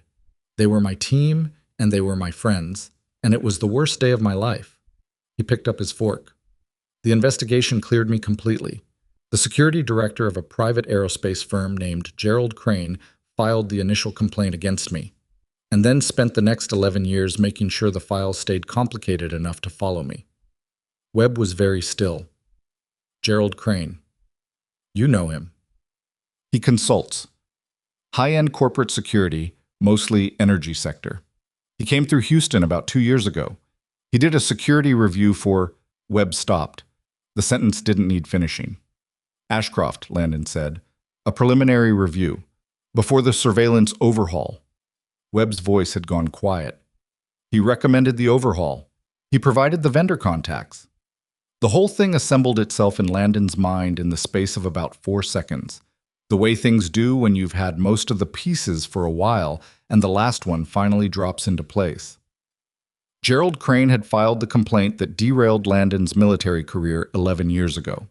Gerald Crane had then moved into private sector security consulting. Gerald Crane had been inside Ashcroft Aerospace 2 years ago, recommending a surveillance overhaul, providing vendor contacts. Vendors who had built a system with access parameters that someone now knew how to exploit. And somewhere above Dana Reeves and the fabricated footage and the planted signage and the fake construction crew, Gerald Crane was connected to the person who had the actual motive. The person who wanted Victoria Ashford removed as CEO badly enough to spend 2 years building the infrastructure to do it. Who hired Crane for the preliminary review? Landon asked. Webb pulled out his phone and looked it up right there at the diner table. He found it in 40 seconds. Board request, he said, submitted by a director. He looked up. Raymond Ashford, Victoria's uncle. He sits on the board. He called Priya from the car. I need financial records, he said. Payments from any Ashcroft board member or associated entity to a security consulting firm. Gerald Crane, G. Crane Security Solutions. Any variation. Can you access board-level financial disclosure files? Those are restricted. I know. Can you access them? A pause. With Victoria's direct authorization. You'll have it in 10 minutes. He called Victoria next. She answered on the first ring, which told him she'd been waiting. I know who, he said. Silence. Your uncle, he said. Raymond. He's been funding this from the outside through a consultant named Gerald Crane. Crane built the access points into your surveillance system, and he's been running the operational layer through Dana Reeves. He paused. Crane also happens to be the man who destroyed my military record 11 years ago. The silence on the other end was long enough that he checked to make sure the call was still connected. Raymond, she said finally. Not with surprise, exactly. With something older than surprise. The particular sound of a thing you've suspected for a long time being confirmed, and finding that confirmation is not actually a relief.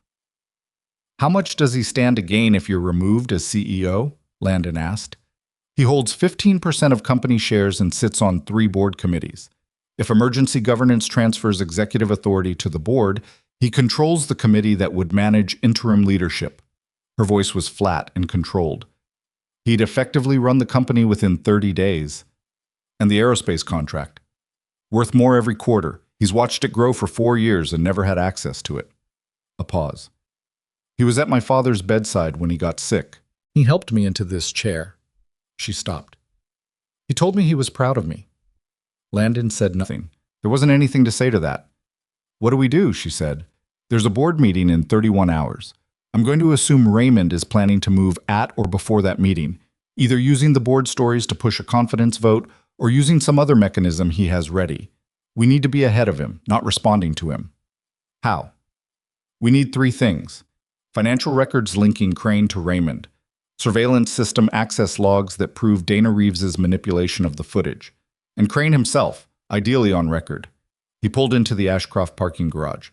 The first 2 I can get through Priya in the next 8 hours. The third one is harder. Crane is in Houston? I don't know yet, but Raymond is, and Raymond is going to want to be close when his play comes off. She was quiet for a moment. There's a private terminal at Houston Executive Airport. Raymond keeps a plane there. If he's planning to move before the board meeting, he'd want the option to remove certain people from the equation before it happens. Not physically, but logistically.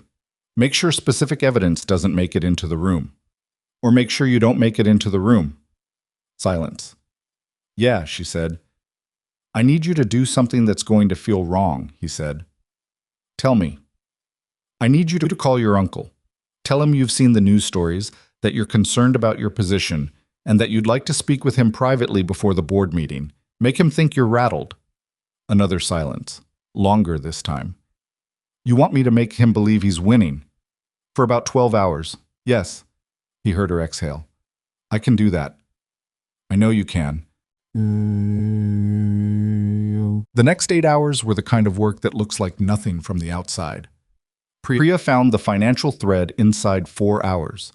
It ran through 2 layers of corporate structure, a consulting firm registered in Delaware, payments routed through a facilities vendor that had done legitimate work for Ashcroft, but had also, over 22 months, received 3 separate wire transfers totaling just over $400,000 from a holding company with Raymond Ashford's personal attorney listed as registered agent, not proof, standing alone. But combined with the surveillance logs Priya pulled from the security system's deep archive, logs that showed access credentials issued under Dana Reeves's profile, manipulating 4 separate footage files in the 36 hours before the gala.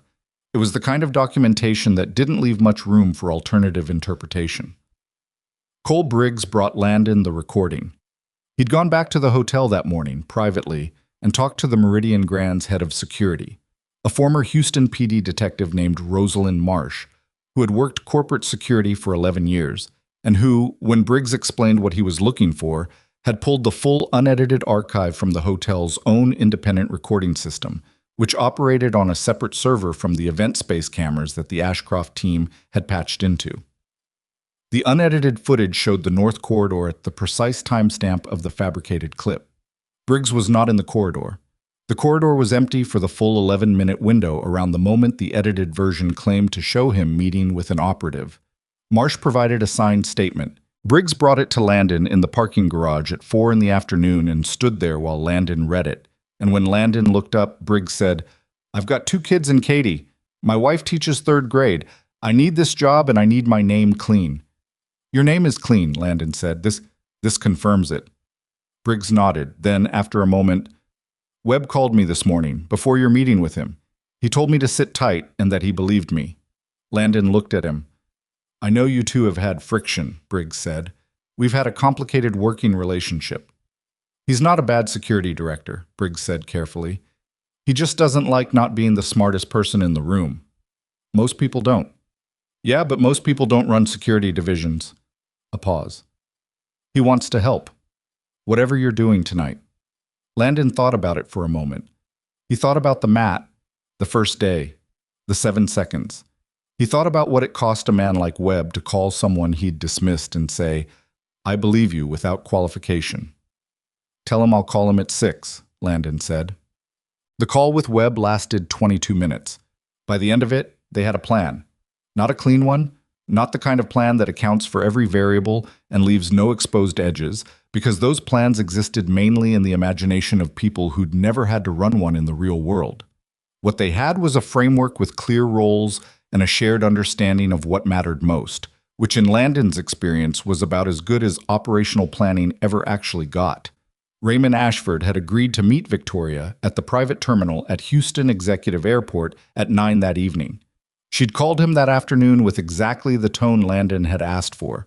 Uncertain, pressured, vaguely conciliatory, the voice of a woman who had spent 2 weeks under siege and was looking for family. He'd responded with warmth that Landon, listening on speaker across the room, had found genuinely impressive in its falseness. The concern in Raymond's voice was calibrated. The reassurance was practiced. The man had been doing this a long time. Landon, Webb, and Briggs arrived at Houston Executive 40 minutes early and talked their way into the terminal's administrative office with credentials. Webb had arranged through a contact at TSA who owed him a favor, and who asked no questions in exchange for the same. The terminal itself was small. Private aviation used different economies of scale than commercial, with a lounge, a fuel desk, and a service corridor that ran along the east side of the main hangar, parallel to the tarmac. Raymond Ashford's plane was in the 3rd bay, a Gulfstream G550, white with a dark tail stripe. It had filed a flight plan Landon had checked, departing at 11:15. Destination, a private airport in the Cayman Islands. He'd noted that without comment. 2 days after a board meeting that was supposed to hand him control of Victoria's company, Raymond was planning to be in the Cayman Islands, which was either a coincidence or the specific geography of a man who knew his financial documentation needed to be out of reach of a domestic subpoena. At 8:57, Raymond arrived. He came in a black car with one other person, a man who walked slightly behind him and to the right, the posture of personal security, though the suit was too casual to be professional. Raymond himself was 61, silver-haired, the kind of fit that came from expensive gyms and careful eating, and he moved through the private terminal with the ease of someone who had belonged in rooms like this for decades. Dana Reeves was not with him. Landon noted the absence. He'd expected her to be the one managing Raymond's operational details on the ground. Her not being here meant either she'd been told to stay away or she'd already left. He filed that. Nothing he could do about it in the next 8 minutes. Victoria arrived at 9:01. She came alone, as agreed, and she looked exactly right. Composed, but not fully composed. The specific presentation of a woman holding herself together in front of family, which was different from the way she held herself in her boardroom or in a freight elevator. Landon didn't know how she did it. He suspected it was because the feeling was real enough to access, even if the purpose of accessing it was not what it appeared. Raymond crossed the lounge and embraced her. "There she is," he said warmly. "You look tired." "It's been a week," she said. "Come sit down. I ordered something from the kitchen." He guided her toward a seating area near the windows. "We're going to get this sorted out, sweetheart. The board is concerned, but they're not unreasonable people. We just need to give them a clear picture. The news stories are unfortunate, but manageable." He sat across from her, leaning forward slightly, the posture of a man in his element. "The question is your security decision-making.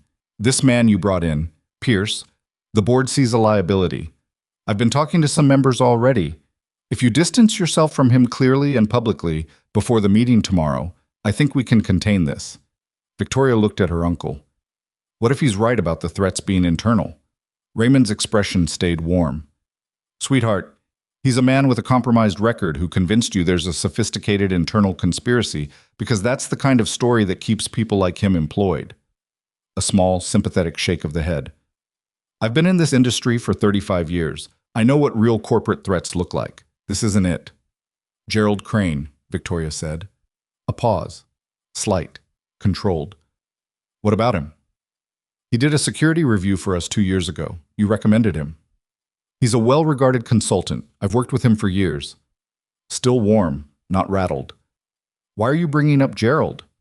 "Because someone paid him $400,000 through a holding company connected to your attorney," she said, "to build compromised infrastructure inside my surveillance system." The warmth stayed on Raymond's face for about 2 seconds past when it should have, which was itself the tell. Then he said very quietly, "Where did you get that?" "Financial records and surveillance logs, and a signed statement from the Meridian Grand's head of security confirming that footage used to implicate a member of my security team was fabricated." Raymond looked at her for a long moment. The man beside him, the casual security, had shifted slightly, the weight moving forward. "Victoria," Raymond said. His voice was different now, still controlled, but the warmth was architecture, and now she was behind it, and they both knew it. "You're making a serious mistake." "You were planning to take my company," she said. "You've been planning it for 2 years. You used my father's name and his company and the people who work in it, and you tried to use me." She stopped. Her voice was level, barely. "You told me you were proud of me." "I am proud of you." "No," she said. "You're not." Landon came through the service corridor door. Webb came through the main entrance. Briggs came from the fuel desk side, and with him was a woman Landon didn't recognize until she was 10 feet away. Rosalind Marsh from the Meridian Grand, who had apparently agreed, when Briggs explained the full picture, to be present for reasons she'd described as professional interest, and that Landon suspected were somewhat more personal than that. Raymond stood up slowly. His security man looked at Webb and made a quick, correct calculation about his options, and stood very still. "These are private conversations," Raymond said. "They were," Landon said. "There's also a recording, just so you know. Victoria authorized it. Texas is a one-party consent state." Raymond looked at him. His eyes were sharp and cold and utterly unsurprised, and Landon recognized in that gaze the specific quality of a man who had spent decades maneuvering and had simply encountered a configuration he hadn't prepared for. "You," Raymond said. "You're the problem Pierce they couldn't manage." I'm the consultant you tried to discredit, Landon said. Didn't quite work. Gerald told me about you, 11 years ago. He said it without any particular heat, which was somehow worse. Told me you were the kind of man who didn't know when to stop. He was right about that part. Raymond straightened his jacket. The practiced composure of someone who had not yet admitted to himself that the room was no longer his. You have financial records and a hotel statement. That's circumstantial. We also have Dana Reeves, Landon said. He didn't know that yet. It was a calculated statement, part information, part pressure. Because in his experience, the architecture of an operation like this always had a weakest structural point. And Dana Reeves, faced with the alternative of being the only one holding the bag when the financial thread became public, was a rational person who would make a rational calculation. Raymond's jaw tightened, just slightly. That was the tell. I want to call my attorney, Raymond said. That's your right, Webb said from the entrance. There are 2 federal agents outside who have been briefed on the financial documentation. They'd like a word when you're ready. Landon looked at Webb. Webb had not mentioned federal agents in their 6 o'clock call. He met Landon's eyes across the room with a look that said, I made some additional calls, and also, underneath it, something that was as close to an apology as a man like Marcus Webb was built to deliver. Raymond's security man put his hands up without being asked, which was the most sensible thing anyone had done all evening. Victoria stood near the window, looking at her uncle. The Gulf Stream was visible through the glass behind her, white and waiting on the tarmac, going nowhere now. She didn't say anything else to him. There wasn't anything left that needed saying. Raymond left with the federal agents at 9:38, and the private terminal went quiet, and Landon stood in the middle of it for a moment, with the specific emptiness that follows the end of something you've been running toward for a long time. Briggs clapped him once on the shoulder as he passed. Not a big gesture, just a single firm contact, the kind men use when they don't have words, and went to call his wife. Webb stopped beside Landon. Neither of them said anything for a moment. The federal agents, Landon said. An old contact, Webb said. I should have used him 3 weeks ago instead of checking permit databases myself. You didn't know what you were looking at 3 weeks ago. No. A pause. Neither did you. Landon thought about that. It was true enough. The footage of Briggs, Webb said. I should have looked harder before I sent it to her. You were working with what you had. I was working fast because I wanted to be right.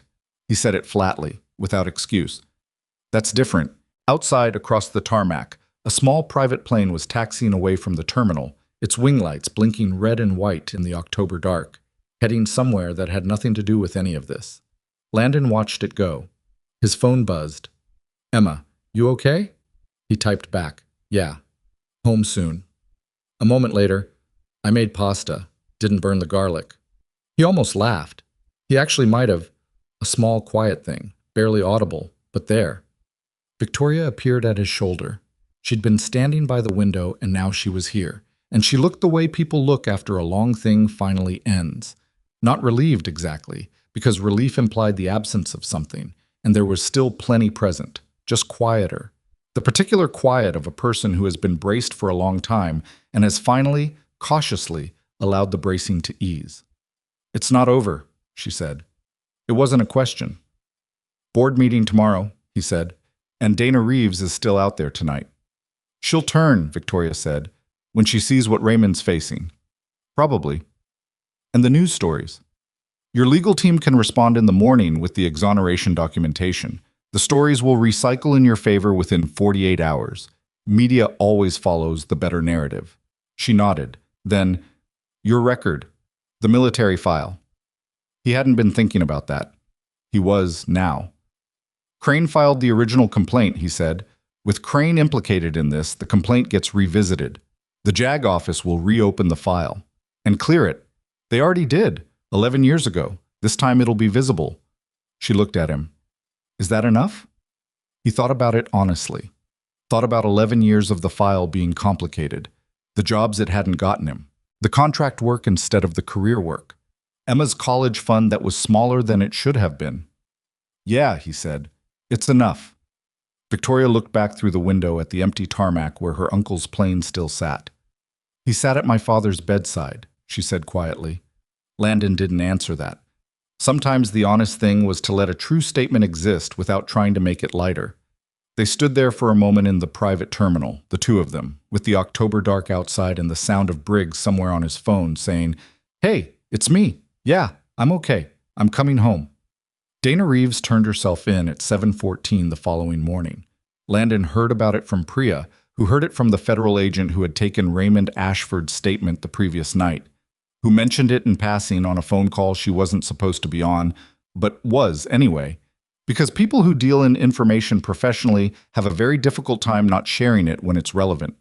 Dana had shown up at the federal building on Rusk Street with a lawyer she'd apparently called at midnight, and a flash drive she'd apparently been keeping somewhere safe for reasons that said something true about her.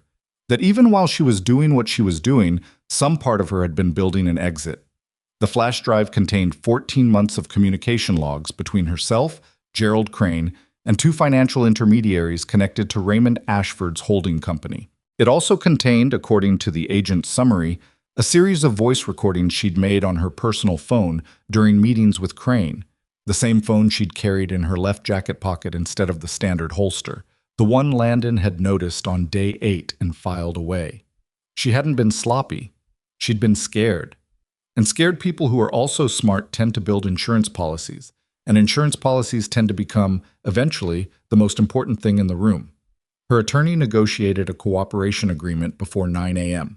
Landon was already at the Ashcroft building when he got the news. He'd driven Emma to school that morning, not because she'd asked him to, and not entirely because he'd wanted to, but because there was a gray sedan he'd never fully resolved, and he was not yet ready to stop watching the street outside Elmdale Middle School from the driver's seat of his truck until he was certain the variable was closed. Emma had understood this without him explaining it. She'd gotten out of the truck, then turned back through the open window. "The thing you couldn't tell me," she said. "Yeah. Is it over?"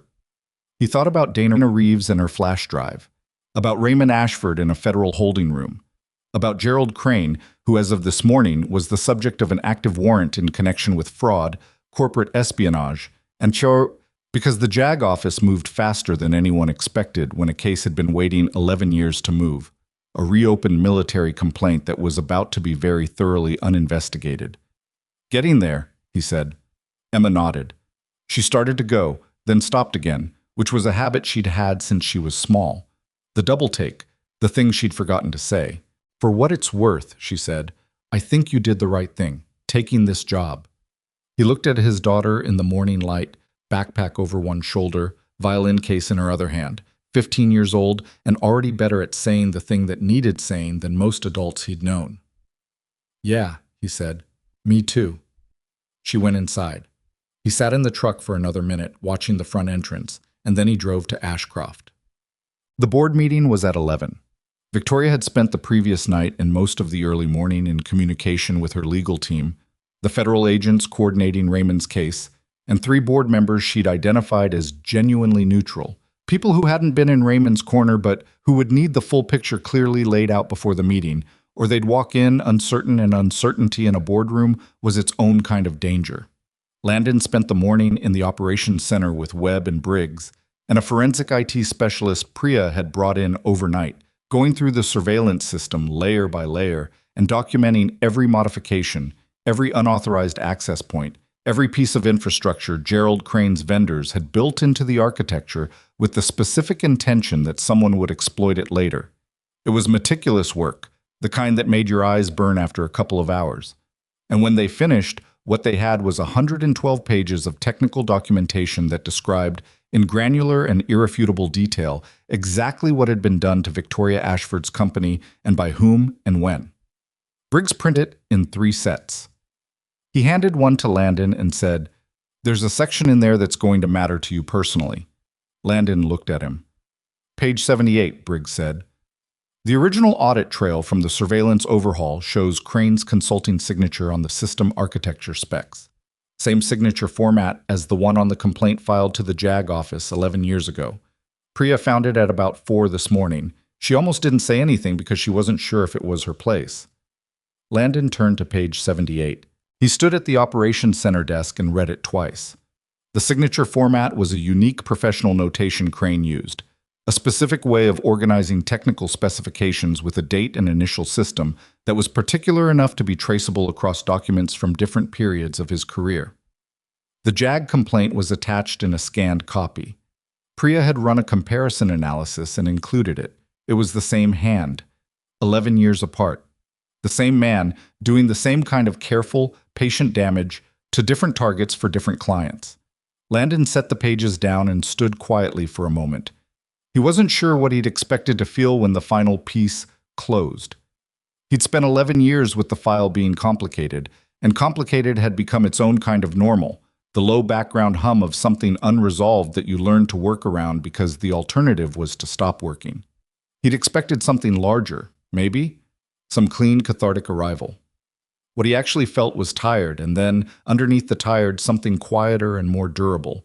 Not satisfaction exactly, more like the specific feeling of a weight that has been so long in place you've forgotten you're carrying it, and then one day it's gone, and the absence itself takes a moment to register.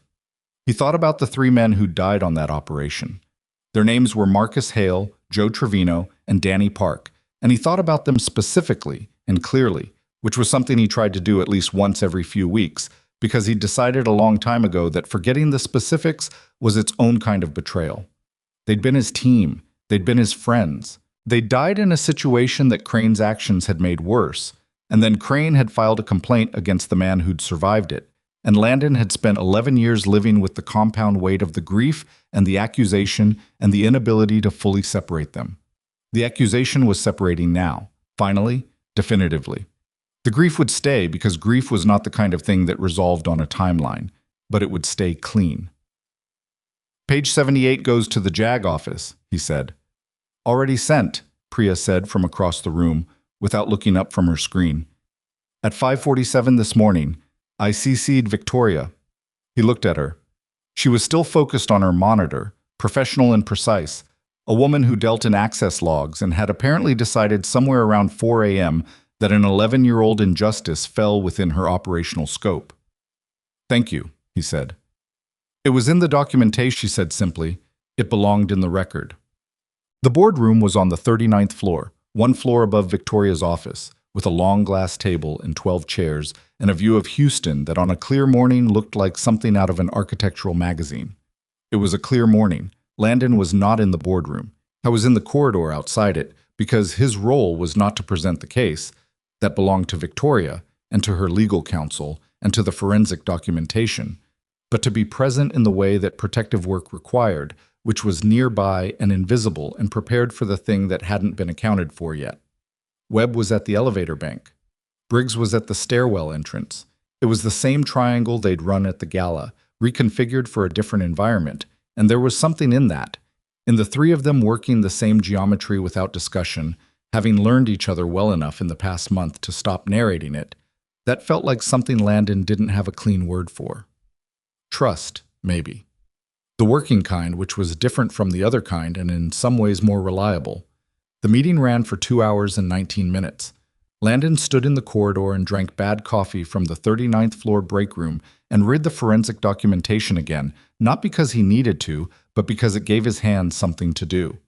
At one point, a junior associate from the legal team came out and asked him if he needed anything, and he said no, and she went back in, and the corridor went quiet again.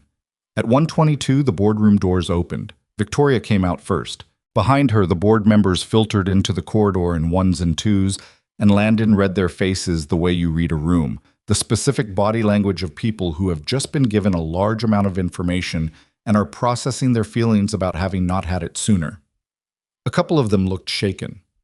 One older man, who Landon recognized as the board chair from the company website, looked specifically and profoundly tired, the way people look when they've trusted something for a long time and found out the trust was only partly earned. Victoria walked toward Landon. She didn't look victorious. She looked like someone who had just finished something enormous and was not yet sure how she felt about being on the other side of it. They voted, she said. And? Unanimous confidence. Raymond's shares are frozen pending the federal investigation. The committee he chaired is dissolved. She paused. The chair apologized to me formally, in front of the full board, for the governance gaps that allowed this to develop. She said it evenly, without triumph. He cried a little. which I was not prepared for. What did you do? I thanked him and moved on. There wasn't time for anything else. She looked down the corridor. There's still a lot of time for other things. Lawyers, depositions, the public side of this, which is going to be messy for a while before it gets cleaner. She looked back at him. Are you going to be around for that part? He considered the question. My 30 days are up in 4 days. I know. You said 30 days and we'd see. I did say that. She waited. He thought about the gray sedan he hadn't fully resolved, about the fact that Crane was still out there this morning, warrant active but not yet in custody, which meant there was at least one variable still open, about the 39 floors of a company that had just had its security infrastructure dismantled and rebuilt in the space of a month. I'll stay until Crane is in custody, he said, and until the new security architecture is fully operational. After that, he stopped. After that, she said. After that, I think you need to make a permanent hire. Someone who's going to be here full-time, with full authority, who doesn't have a complicated relationship with your head of security. He paused. Webb is a better director than either of us gave him credit for initially. He needs a partner, not a parallel operation. She looked at him. You're describing a job you're not taking. I'm describing a job you need to fill. What if I offered it to you? Formally, permanent position, executive title, full compensation package. He'd expected the offer. He'd thought about it on the drive in that morning, actually. Had run through it the way you run through a thing you already know the answer to, just to make sure you know it for the right reasons. The reasons were these. He had Emma, and Emma needed a father whose work didn't require him to be somewhere else when she needed him. And executive protection at this level, done right, was a full commitment that left nothing at the edges for pre-calc tests and violin recitals, and the kind of quiet Tuesday evenings where nothing happened except pasta and homework and the ordinary, irreplaceable texture of a life being lived. He was good at this work. He was maybe very good at it. But goodness at work was not the only metric, and he was old enough to know that.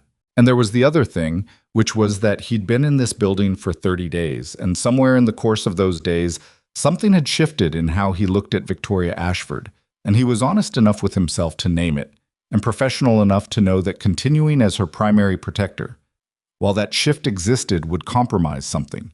The clarity of his judgment, the honesty of his position, the line between duty and personal feeling that had to stay visible to stay meaningful. I'm grateful for the offer, he said.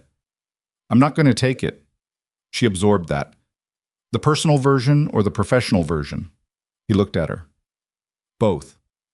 She was quiet for a moment. The corridor was emptying around them, board members disappearing into offices and elevators, the machinery of the company reasserting itself now that the immediate crisis had concluded. I respect that, she said finally.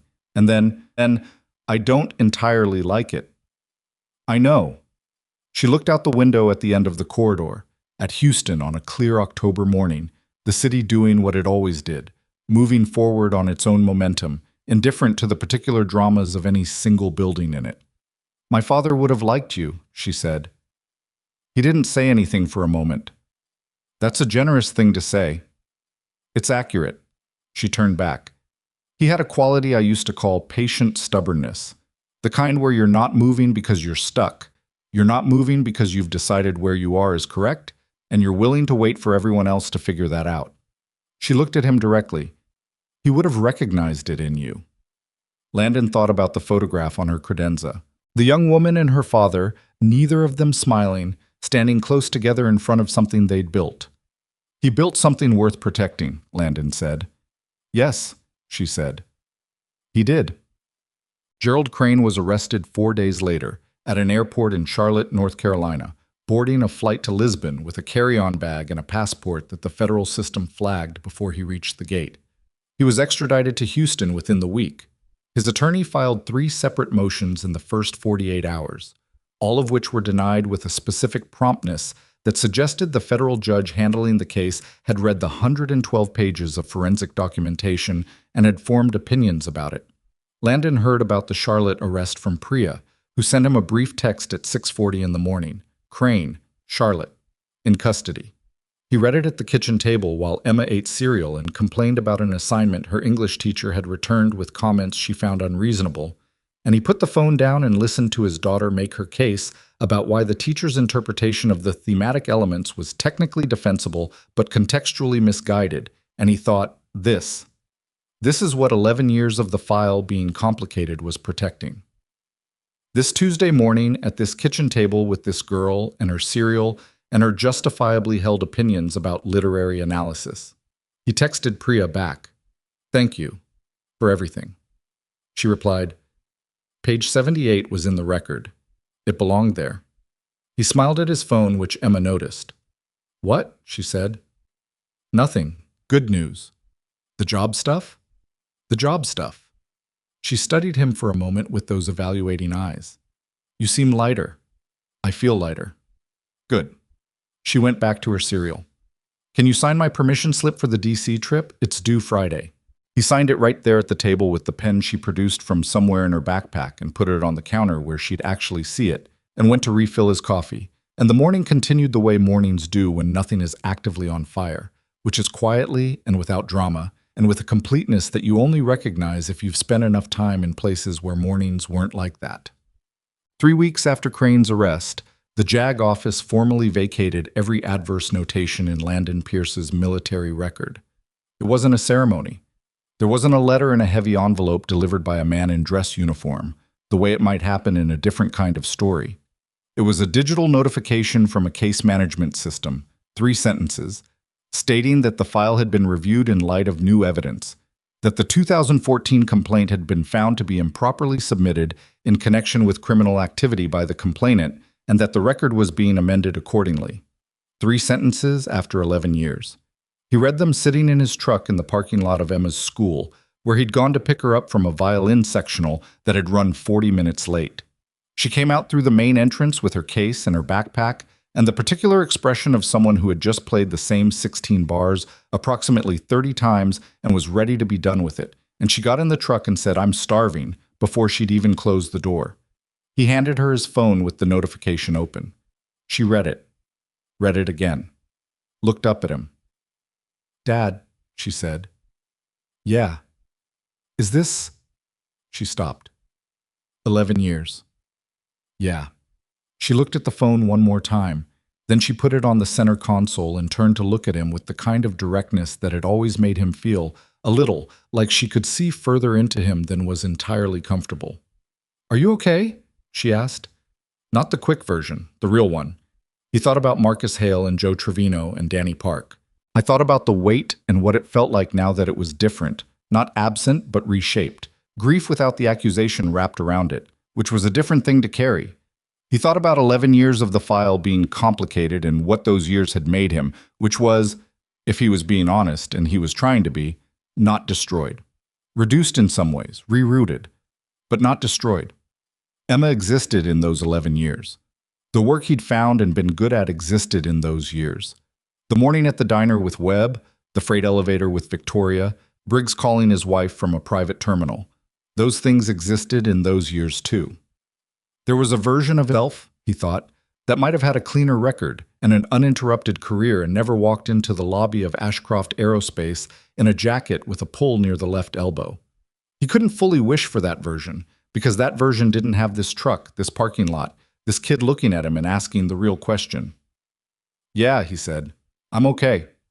Emma looked at him for another moment. Then she reached over and squeezed his arm once, brief and firm, the gesture of someone who had learned early that some things didn't need more words than that. "Okay," she said. "Can we get tacos?" He laughed. An actual laugh, the kind that comes from somewhere real. "Yeah," he said. "We can get tacos." The protection division at Ashcroft Aerospace was rebuilt from the ground up over the following 2 months. Webb led the reconstruction, which was the right call, and which he approached with the specific humility of a man who had understood, finally, that being the best person in the room and being the person who most needed to learn something were not mutually exclusive. He hired 3 new team members through a vetting process he redesigned entirely, with Landon's input where he asked for it and Priya's forensic framework built into the new security architecture from the foundation rather than added on afterward. Briggs stayed. He got a title promotion and a salary adjustment that his wife, when he told her, responded to by pointing out that they could now fix the roof before winter, which was the most grounded possible reaction to professional success, and which Briggs reported to Landon with a specific warmth that said everything about what mattered to him. Dana Reeves cooperated fully with the federal case and received a reduced sentence in connection with her cooperation agreement. The judge noted at sentencing that she had collected and preserved evidence of criminal activity at significant personal risk, which suggested a more complicated picture than the one the initial charges described. Landon didn't attend the sentencing. He didn't have feelings about it that were simple enough to be called either satisfaction or sympathy. What he had was the recognition that people rarely did terrible things for simple reasons, and that understanding why was different from excusing it, and that both were different from not caring. Raymond Ashford's trial was set for the following spring. His attorney was very expensive and very good, and the case would likely take a long time and emerge from it somewhat reduced from the initial charges, because that was how these things tended to work when money was involved.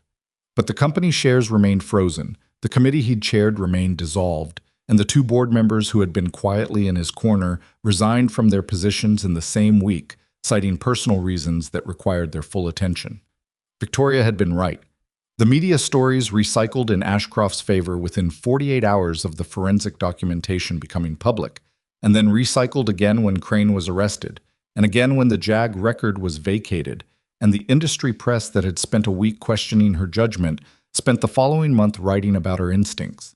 She handled all of it with the same precise efficiency she brought to everything, which was to say she handled the coverage that mattered and ignored the coverage that didn't, and moved on. The aerospace contract was awarded to Ashcroft in December. The announcement came with a press release and a photograph of Victoria at the signing ceremony, and in the photograph she was smiling, not the calibrated smile of someone performing for an audience, but an actual smile, the kind that changes the whole face.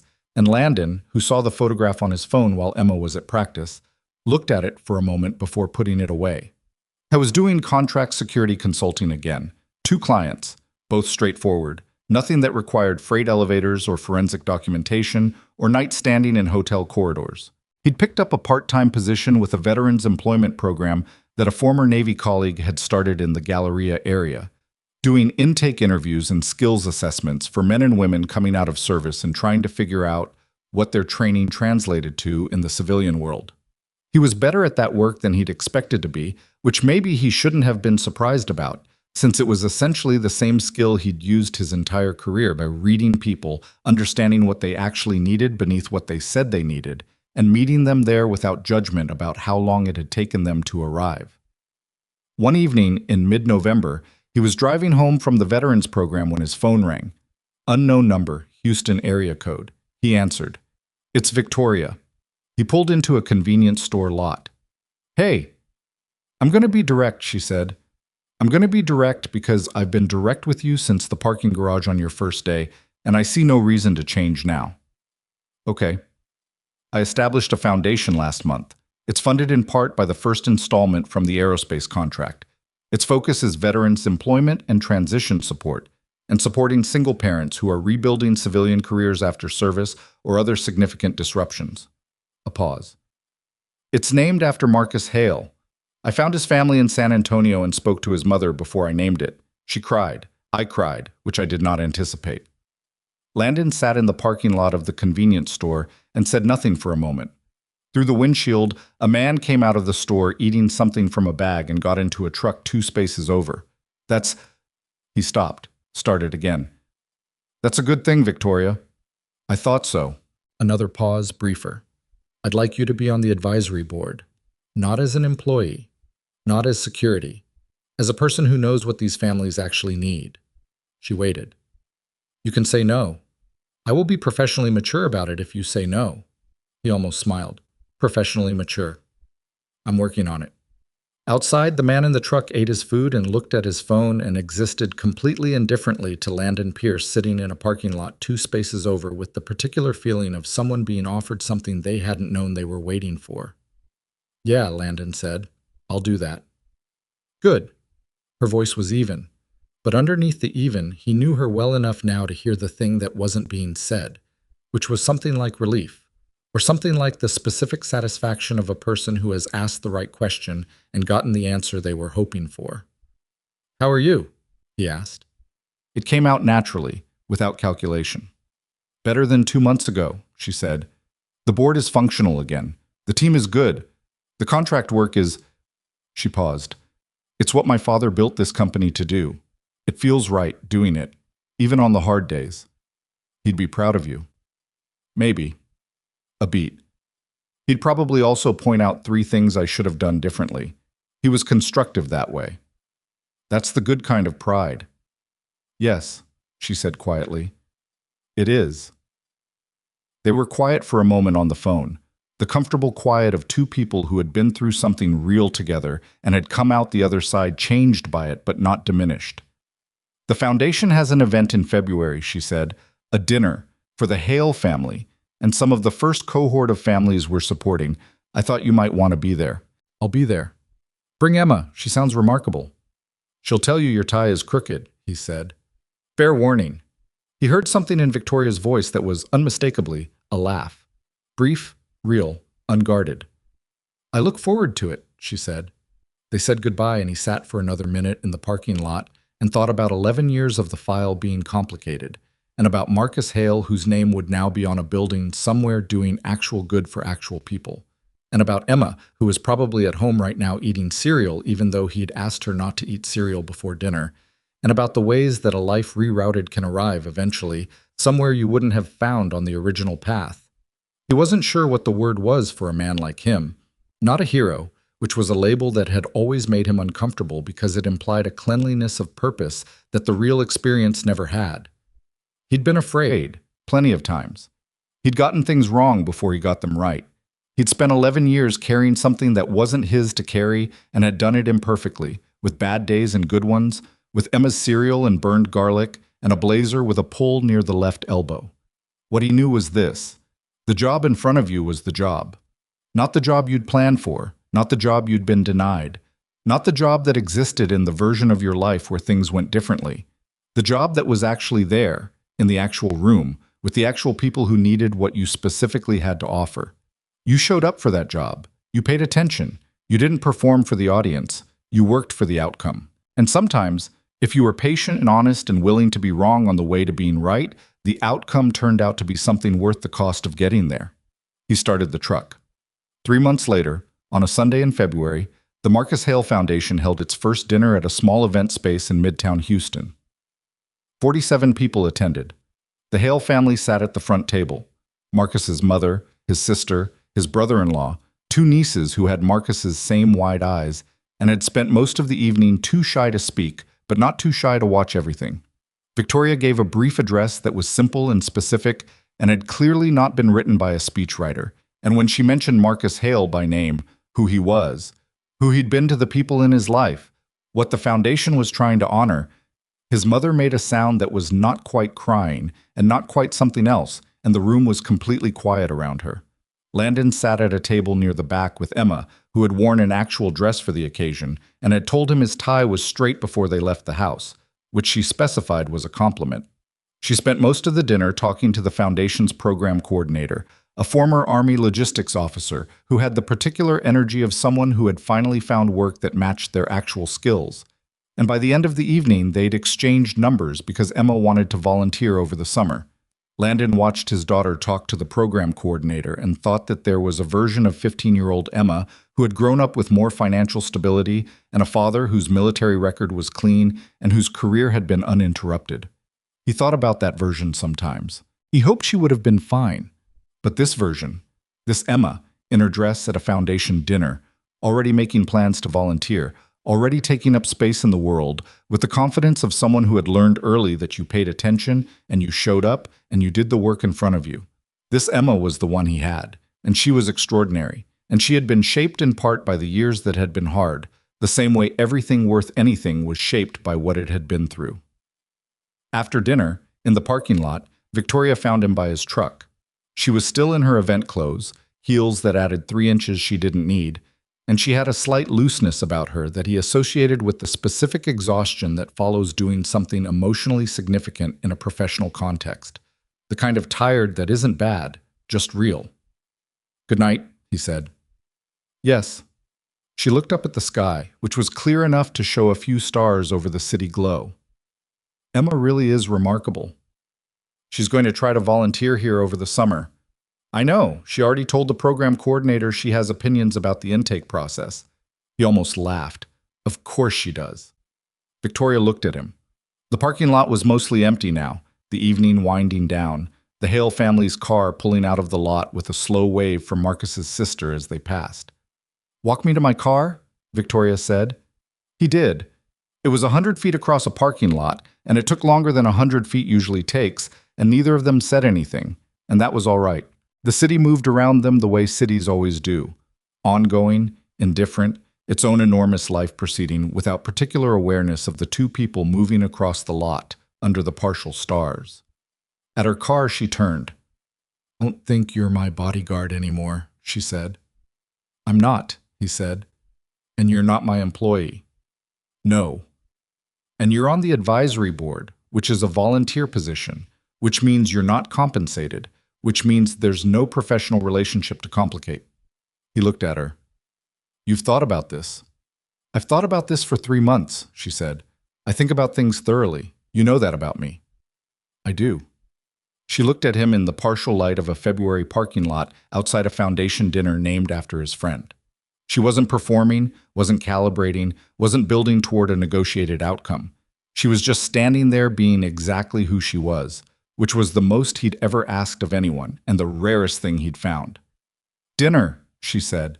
"Not a foundation event, not a professional context, just dinner." He thought about all the things you carry and all the things you set down and how long it sometimes takes to know which is which. He thought about Emma in her dress already making plans. He thought about a parking garage conversation 4 months ago where he'd said 30 days and she'd said, "We'll see." "Yeah," he said. "Dinner." She nodded once, unlocked her car, got in without making a thing of it, because she wasn't the kind of person who made things of things, which was one of a fairly long list of things he'd noticed about her that he was no longer professionally required to keep to himself. He walked back to his truck. Emma was already in the passenger seat, shoes off, feet on the dashboard. "Dad?" she said when he got in. "Yeah."